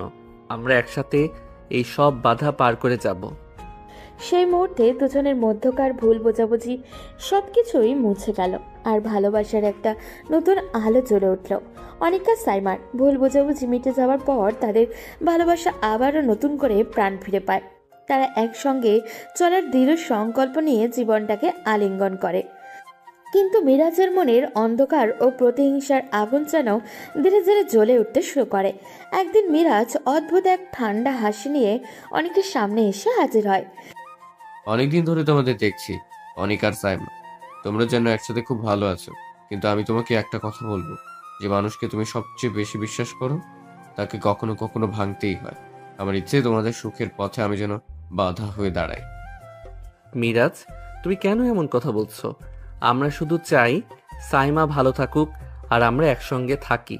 তোমার এই দুঃখ কি? তোমরা ভাবছো এটা শুধু ভালোবাসার গল্প? না, এটা যুদ্ধ। আর আমি তোমাকে হারানোর জন্য সবকিছু করব। সেই দিন থেকে মিরাজ ছড়াতে থাকে অফিসে গুজব, মিথ্যে কথা, সন্দেহ আর বিভ্রান্তি। সে চায় তাদের ভালোবাসার বন্ধন ভাঙিয়ে দিতে। মিরাজ, তুমি এসব গুজব বন্ধ করো। তুমি আমাদের ভালোবাসাকে নষ্ট করতে পারবে না। তুমি ভাবো এটা শেষ? আমি তো এখন শুরু করলাম। কিন্তু মিরাজের প্রতিহিংসা আর ষড়যন্ত্র অফিসে ছড়িয়ে পড়ে, কিন্তু সত্যিকারের ভালোবাসা সহজে ভেঙে পড়ার নয়। অনিক আর সাইমা একে অপরকে প্রতি বিশ্বাস আর ভালোবাসার মাধ্যমে এই কঠিন সময় পার করে যাবে। তাদের সামনে এখন কঠিন পরীক্ষার দিন অপেক্ষা করছে, যেখানে ভালোবাসা হবে তাদের সবচেয়ে বড় শক্তি। অনেক প্রতীক্ষার পরে অনিক আর সাইমা বিয়ের তারিখ এগিয়ে আসে। দুই পরিবারের খুশিতে ভরে ওঠে। যেহেতু বিয়ের তারিখ একেবারেই সামনে চলে এসেছে, তাই এখনও অনেক কেনাকাটা বাকি। সেই কারণে একদিন সকালে সাইমা অনিকের বাড়িতে যায়। বাড়িতে ঢুকেই সে দেখে অনিকের মা রান্নাঘরে ব্যস্ত হয়ে রান্না করছে। সাইমা পিছন থেকে চুপি চুপি গিয়ে অনিকের মাকে আলতো করে জড়িয়ে ধরে। কি করছো আন্টি? কতদিন তোমার হাতে রান্না খাই না, আজ কি রান্না করছো? কিন্তু আজ আমি না খেয়ে যাচ্ছি না। সর সর, এখান থেকে সর, ঢং করতে আসিস না। এতদিন আমার হাতে রান্না মিস করেছে, অথচ একবারও আমার খোঁজ নিতে আসিসনি আমি কেমন আছি। হায় রে, তোর ঝামেলা হয়েছিল আমার বাদরের সাথে, আমার সাথে তো হয়নি। তাহলে তুই আমাকে কেন শাস্তি দিলি? কেন আমার মেয়েকে আমার থেকে দূরে রাখলি? তুই জানিস আমি তোকে কতটা মিস করেছি। কি করব বলো আন্টি, তোমার ছেলে আমাকে অবিশ্বাস করেছিল। শুধু অবিশ্বাসী না, আমার চরিত্র নিয়েও সন্দেহ করেছিল। এটা আমি কিভাবে মেনে নিতাম? যে মানুষ আমাকে এত ভালোবাসে, সে কিভাবে সামান্য একটা ফোন কল নিয়ে আমার উপরে সন্দেহ করলো, আমাকে দূরে ঠেলে দিল। এটা আমার পক্ষে সহ্য করা খুব কঠিন ছিল। তখন আমি নিজেও খুব কঠিন সময়ের মধ্য দিয়ে যাচ্ছিলাম। তার উচিত ছিল আমাকে সাপোর্ট করা, পাশে দাঁড়ানো, কিন্তু না, উল্টো আরো সন্দেহ করলো। আমি অনেকবার চেয়েছিলাম তোমাদের সাথে যোগাযোগ করতে, কিন্তু কি করব বলো? হাজার হলেও তুমি তার মা। তোমার ছেলের কষ্ট দেখলে তুমি নিশ্চয়ই তাকে বলে দিতে যে আমি কোথায় আছি। আর যদি তখন অনেক আমার সামনে এসে দাঁড়াতো, আমি কখনোই নিজেকে ধরে রাখতে পারতাম না, আমি আরো ভেঙে পড়তাম। সরি আন্টি, আমাকে ক্ষমা করে দাও, আর কখনো হবে না। আর বাই দ্য ওয়ে, তুমি আমাকে তুমি করে বলছো কেন? এটা ঠিক না। ও যাই করে থাকুক, আমরা তো কিছু করিনি, আমরা তাকে কোনো আঘাতই দিইনি। তাহলে তুই কেন আমাদের আঘাত দিলি? ও যদি অন্যায় করে থাকে, তাহলে তুইও তার ঠিক সেই একই অন্যায়টা আমাদের সাথে করেছিস। এটাও তো তোর করা উচিত হয়নি, কিন্তু তুই করেছিস। একবারও ভাবলি না আমাদের কথা? সরি বলছি তো, প্লিজ মাফ করে দাও। দেখো, যদি আমাকে মাফ না করো, তাহলে বিয়ের পরে কিন্তু আমাকে রান্না করে খাওয়াতে হবে। আমি কিন্তু আর রান্না শিখবো না। তখন কিন্তু বুঝতে পারবে ছেলের বউয়ের হাতে রান্না না পাওয়ার জ্বালা কত কষ্টের। হয়েছে হয়েছে, আর বলতে হবে না। দোয়া করি তোরা সারা জীবন এভাবে হাসি খুশি থাক, তোদের মাঝে যেন আর কোনো ঝড়ঝাপটা না আসে। ঠিক তখনই অনেকের বাবা সেখানে ঢুকে পড়ে। বাবা, সকাল সকাল মা মেয়ের এত আলাপ চলছে, কি রে? কোনো সিক্রেট আলোচনা নাকি? আমার কি একটু জায়গা হবে এই মা মেয়ের সভায়? Sorry, outsider are not allowed. ও তাই নাকি? এখন মেয়েকে পেয়ে আমাকে ভুলে গেলে? আর মেয়েকেও বলিহারি, মেয়েও দেখছি মাকে পেয়ে বাবাকে ভুলে গেছে। যাই হোক, মেয়ের ভুলে থাকার স্বভাবই এতদিনই তো ভুলেই ছিল। আঙ্কেল প্লিজ, আপনিও এমন করছেন কেন? আমি কি কষ্ট পাই না? যদি সত্যি কষ্ট পেতে, তাহলে এতদিন আমাদের ছেড়ে এত দূরে থাকতে পারতে না। তুমি জানো, তোমাকে খুঁজে বের করতে আমার ছেলের কি অবস্থা হয়েছিল? পুরো পাগল হয়ে গিয়েছিল। তোমাকে খুঁজতে তন্ন তন্ন করে পুরো পৃথিবী ঘুরে বেরিয়েছে।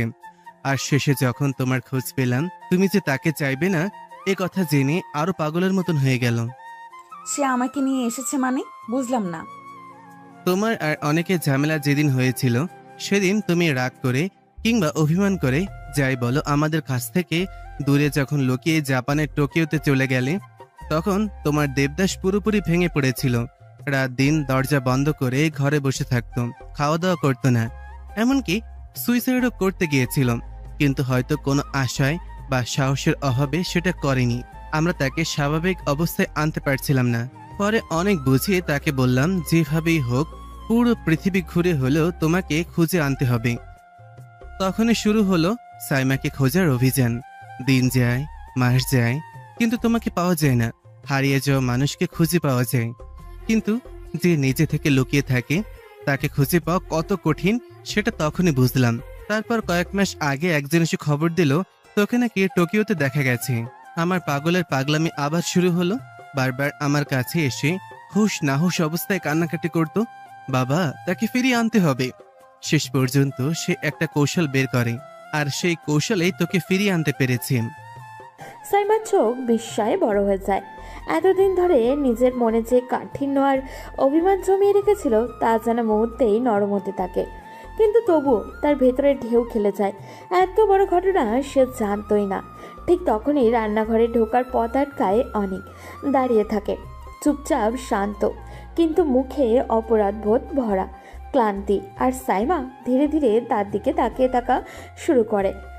এইসব কথা আমি চাইনি এত তাড়াতাড়ি জানাতে, কিন্তু আজ শুনে ফেললে।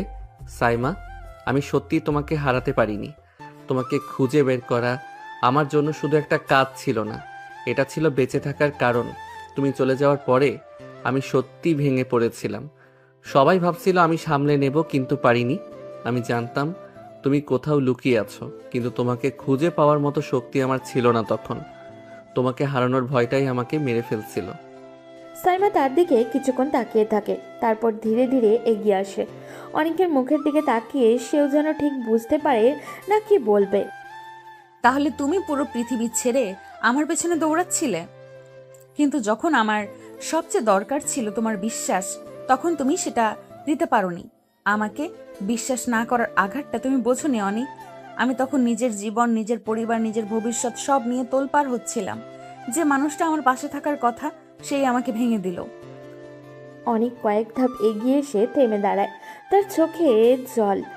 হ্যাঁ, তুমি ঠিক, আমি ভুল করেছিলাম। আমি ভেবেছিলাম তোমাকে হারাচ্ছি, এতটাই ভয় পেয়েছিলাম যে তোমাকে ধরে রাখতে গিয়ে তোমাকে আঘাত দিয়ে ফেলেছি। তুমি আমার জীবন ছিলে, আর আমি নিজের ভয়কে সামলাতে না পেরে তোমাকে হারিয়ে ফেলেছি। আমি তোমাকে খুঁজতে বেরিয়েছিলাম শুধু একটা কারণে, তোমাকে ছাড়া আমার কিছুই নেই। রান্নাঘরটা মুহূর্তের মধ্যে নীরব হয়ে যায়, শুধু অনেকের শ্বাস আর সাইমার চোখের কাঁপুনি শোনা যাচ্ছে। অনেকের মা আর বাবা দুজনেই নিঃশব্দে তাকিয়ে থাকে, কারণ তারা জানে এই মুহূর্তে শুধু অনেক আর সাইমার। সাইমা ধীরে ধীরে মাথা নিচু করে।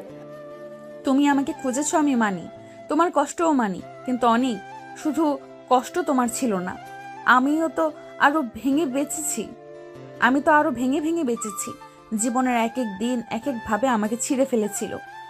হঠাৎই অনেক এগিয়ে এসে আর অপেক্ষার সহ্য করতে পারে না, তার হাত আলতো করে সাইমার হাতে রাখে। তাই তো তোমাকে ফিরিয়ে এনেছি, এবার আর কোনো ভুল করতে চাই না। আমি আমার সব ভুল ঠিক করতে চাই। তুমি যদি অনুমতি দাও, আমি তোমার পাশে নতুনভাবে বাঁচতে চাই। সাইমা দীর্ঘক্ষণ চোখ বন্ধ করে রাখে, যেন ভেতরের সমস্ত লড়াই চলে। তারপর চোখ খুলে শান্তভাবে বলে, অনেক ক্ষমা করা যতটা সহজ, ভুলে যাওয়া তার চেয়েও কঠিন। কিন্তু আমি চেষ্টা করব। এবার তুমি যদি সত্যি সত্যি আমার পাশে থাকো, তবে আমরা আবার শুরু করতে পারি। অনেক শ্বাস ফেলতে ভুলে যায়, যেন পৃথিবীর সবচেয়ে বড় উপহার পেয়েছে ও। আমি প্রতিশ্রুতি দিচ্ছি, আমার জীবনে তোমাকে আর কখনো এক সেকেন্ডের জন্যও সন্দেহ করব না। দুজনের চোখে ভাষা জল, অনেকের হাতের উষ্ণতা আর সাইমার মন নরম হয়ে যাওয়া এক অদ্ভুত শান্তি নেমে আসে রান্নাঘরের বাতাসে। ঠিক তখনই অনেকের মা হাত তালি দিয়ে বলে ওঠে, হয়েছে হয়েছে, এত কাদাকাদি বাদ দাও, তোদের বিয়ে, খুশি হওয়া উচিত। এদিকে এসো, এখনই দুজনের জন্য গরম গরম খিচুড়ি বানিয়েছি।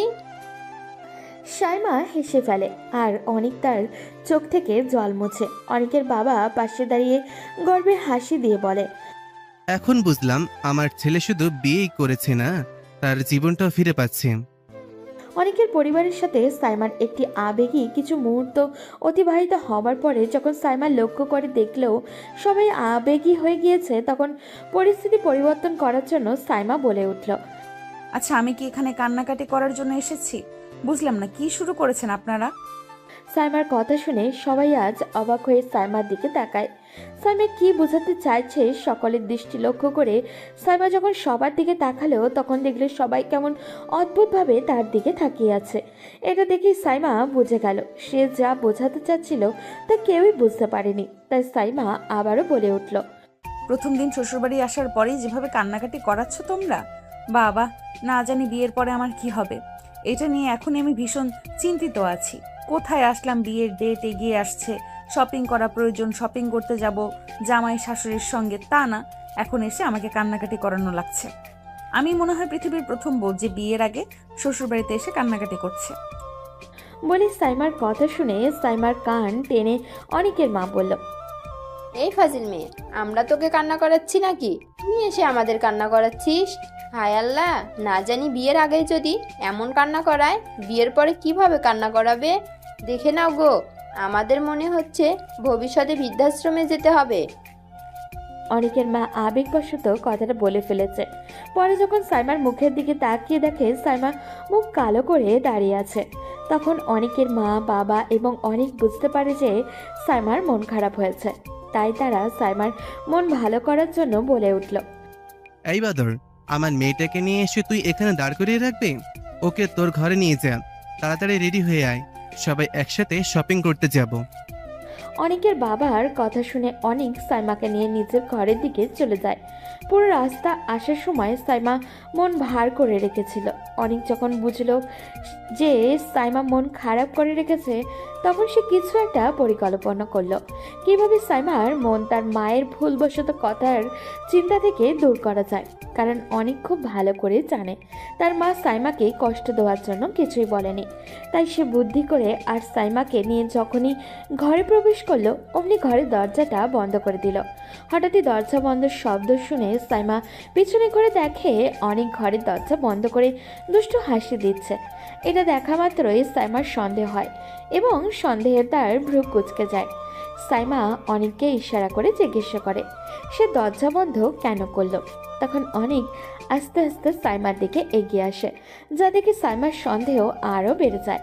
অনেক বারবার মুচকি মুচকি হাসছে আর সাইমার দিকে এগিয়ে যাচ্ছে। যত একটু করে এগোচ্ছে সাইমা তত এক পা করে পিছোচ্ছে।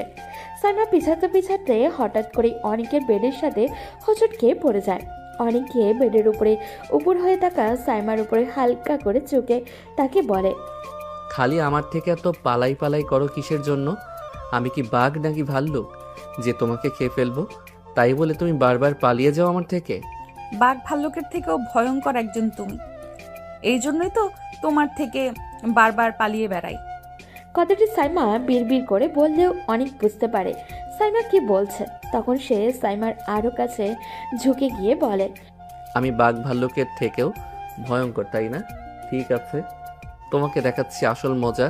বাঘ ভাল্লুকের থেকেও ভয়ঙ্কর কি হতে পারে? কথাটা বলে অনেক যখনই সাইমার দিকে আরেকটু ঢুকে যায় অমনি সাইমা ও ওঠার জন্য তড়িঘড়ি করতে গিয়েও সাইমার কপাল অনেকের নাকের সাথে হালকা ধাক্কা খায়, যার জন্য অনেক সামান্য ব্যথা পায়। অনেক ব্যথা পেতে দেখে সাইমা উদ্বিগ হয়ে বলে, এই সরি দেখো প্লিজ, আমি ফলো করিনি যে তোমার এভাবে লেগে যাবে। প্লিজ মাফ করে দাও আমাকে। মাফ করে দিতে পারি একটা শর্তে, তার আগে আমাকে ওষুধ দাও। তোমাকে ওষুধ দেব মানে? আমি কি ডাক্তার নাকি যে তোমাকে ওষুধ দেব? সাইমা আর কোনো কথা বলতে পারে না, তার আগেই অনেক নিজের ঠোঁট দিয়ে সাইমার ঠোঁটটা দখল করে নেয়। হঠাৎ আক্রমণে সাইমা কিছুই বুঝে উঠতে পারে না, কিন্তু যখনই বুঝতে পারে তখন সে নিজেকে ছাড়ানোর জন্য ছোটাছুটি করতে থাকে। অনেক যখন বুঝতে পারে সাইমা ছোটাছুটি করছে তখন অনেক নিজের এক হাত দিয়ে সাইমার কোমর পেঁচিয়ে ধরে এবং অন্য হাতে সাইমার কাপড় ভেদ করে পেটে হালকা স্পর্শ করে। এমন অযাচিত স্পর্শে সাইমা পুরো নীরব হয়ে যায়, যেন তার মস্তিষ্ক কাজ করা বন্ধ করে দিয়েছে। তার পুরো শরীরটা যেন অদ্ভুত রকমের অবশ হয়ে যায়। দুজনেরই সংঘর্ষে সাইমা লম্বা সময় ধরে নীরব থাকলেও অনেক যখন নিজের নিয়ন্ত্রণ হারিয়ে পুরোপুরি সাইমার মধ্যে হারিয়ে যাচ্ছিল তখন অনেকের হাত সাইমার স্পর্শকাতর জায়গায় স্পর্শ লাগায়। নীরবে সাইমার আর নীরব থাকতে পারে না, তার নীরবতা ভাঙতে তাকে বাধ্য করে অনেক। একটা সময় পর সাইমাও অনেকের সাথে রেসপন্স করে। ঠিক সেই মুহূর্তে ঘর জুড়ে হালকা অস্বস্তি, দুজনের মধ্যে টুকটাক লজ্জা। হঠাৎই টক টক করে দরজায় অনেকের রুমের দরজায় জোরে করা পড়ল। অনেক আর সাইমা দুই দিকে ছিটকে উঠল, যেন কেন ধরা পড়ে না যাবার ভয় শরীর থেকে মাটির দিকে টেনে নিয়ে যাচ্ছিল। দুজনেই দ্রুত নিজেদের পোশাক ঠিকঠাক করছে, নিঃশ্বাস ঠিকও করছে আর চোখের দৃষ্টি স্বাভাবিক করতে ব্যস্ত। ঠিক তখনই অনেক এক নিঃশ্বাসে অদ্ভুত চরম অপ্রত্যাশিত একটা কথা বলে ফেলল। আচ্ছা জান, শোনো তো, শপিং তো পরে করলেও চলবে, কিন্তু যদি মানে এখনই বিয়ে করে ফেলি তাহলে কি সেটা খুব অন্যায় হয়ে যাবে? অনেকের কথাটা যেন এক মুহূর্ত ঘরের বাতাসকে থমকে দিল। সাইমার চোখ বড় বড় হয়ে গেল, মুখ হা হয়ে গেল। মনে হচ্ছিল যেন তার মাথার উপরে ছোটখাটো একটা বজ্রপাত নেমে এলো। সে অনেক কষ্টে বলা কথা খুঁজে পেল, শব্দ যেন আটকে যাচ্ছিল তার। কি এখনই বিয়ে? অনেক, তুমি কি পাগল নাকি? শপিং, ড্রেস, জুয়েলারি, সাজসজ্জা কিছুই তো ঠিক করা হয়নি। আর তাছাড়া এইভাবে হঠাৎ করে তুমি কি সিরিয়াসলি বললে? অনেক তার দিকে ধীরে ধীরে এগিয়ে এলো, তার চোখে স্থিরতা, কোনো সন্দেহই নেই, কোনো দোটানাও নেই। তার কণ্ঠে এমন শান্তি যেন সে বহুদিন ধরে এই কথাটাই বলতে চেয়েছিল। সাইমা, আমি খুব পরিষ্কার একটা জিনিস বুঝেছি। ড্রেস পরে হলেও হবে, শপিং পরে হলেও হবে, অনুষ্ঠান বড় হোক ছোট হোক তা নিয়ে আমার এতটা চিন্তা নেই। আমি শুধু একটা জিনিস চাই, তোমাকে। তোমাকে আমার পাশে চাই, আজ, এখনই, এই মুহূর্তে। সে সাইমার হাত ধরল ধীরে যত্ন করে। জীবনটা কখন কি হয়ে যায় কেউ জানে না জান, তাই আমি বিলম্ব করতে চাই না। আমি তোমার সাথে আজীবন কাটাতে চাই। তুমি চাইলে আমি এখনই তোমার বাবা মার কাছে যেতে পারি। তুমি চাইলে আজকেই আমাদের একটা ছোট্ট অনুষ্ঠান করে ফেলি। শুধু বলো তুমি আমার সঙ্গে থাকতে চাও কি না? সাইমার চোখে হালকা জল এলো। এটা দুঃখের জল নয়, এটা আবেগে ভেসে যাওয়ার, ভালোবাসার উচ্ছ্বাসে ডুবে যাওয়া, নিজের মানুষটাকে তার কতটা চায় সেটা উপলব্ধি করার জল। সে আস্তে করে অনেকের বুকের উপরে মাথা রাখলো। অনেক, তুমি যে এভাবে বলবে আমি ভাবতেই পারিনি। হ্যাঁ, আমি শপিং চাই, সাজসজ্জা চাই, কিন্তু তার চেয়েও বেশি আমি চাই তুমি আমার পাশে থাকো। আমি চাই তোমার হাতটা আমার হাতেই থাকুক আজীবন। তাই হ্যাঁ অনেক, আমি রাজি। আজ হোক কাল হোক, যেদিন তুমি চাও আমি তোমাকে বিয়ে করতে রাজি। অনেক এক ঝটকায় সাইমাকে জড়িয়ে ধরল। তার কণ্ঠে আদম্য খুশি, চোখে উজ্জ্বলতা। সাইমা, তুমি জানো না তুমি আমাকে কত খুশি করে দিলে। তোমার সাথে থাকলে আমার সব কিছু সম্পূর্ণ লাগে। সেই সময়ে আবারও টকটক করে দরজায় কড়া পড়ল। দুজনে একটু হাসলো। এবার আর ভয় নয়, লজ্জাও নয়, শুধু খুশির হাসি। অনেক দরজা খুলতে বাইরে অনেকের মা বাবা দাঁড়িয়ে আছে। তারা তাদের মুখে এক অদ্ভুত হাসি। মনে হচ্ছিল তারা অনেকক্ষণ ধরেই সব কিছু জানে। মনে হয় তোমাদের দুজনের কথা একটু শুনে ফেলেছি। যদি সত্যি সত্যি বিয়ে করতে চাও তাহলে বলো, আজই নাকি কাল? সাইমা লজ্জায় মাথা নামিয়ে ফেলে। অনেক তার হাতটা আবারও ধরে বলল, আজ আমাদের গল্পটা নতুন করে শুরু হবে। সবার চোখের হাসি, সবার মুখের আনন্দ, সবার মনে দুশ্চিন্তা নেই, শুধু ভালোবাসা। সেদিন সন্ধ্যায় ছোট্ট করে আয়োজন হলো। সোনার উপর গয়না নয়, বড় সাজসজ্জাও নয়, কিন্তু সাইমা ছিল পৃথিবীর সবচেয়ে সুন্দর কনে, আর অনেক ছিল পৃথিবীর সবচেয়ে সুখী বর। দুজনের হাত এক হলো, একটা নতুন জীবনে শুরু হলো। সব ভুল বোঝাবুঝি, সব ভয়, সব দুঃখ পেছনে ফেলে অনেক আর সাইমা দুজন দুজনের হাত ধরে শুরু করলো তাদের আজ জীবনের যাত্রা। যাত্রা যেখানে শেষ নেই, আছে শুধু ভালোবাসা, আস্থার, একে অপরকে হারিয়ে না ফেলার প্রতিজ্ঞা।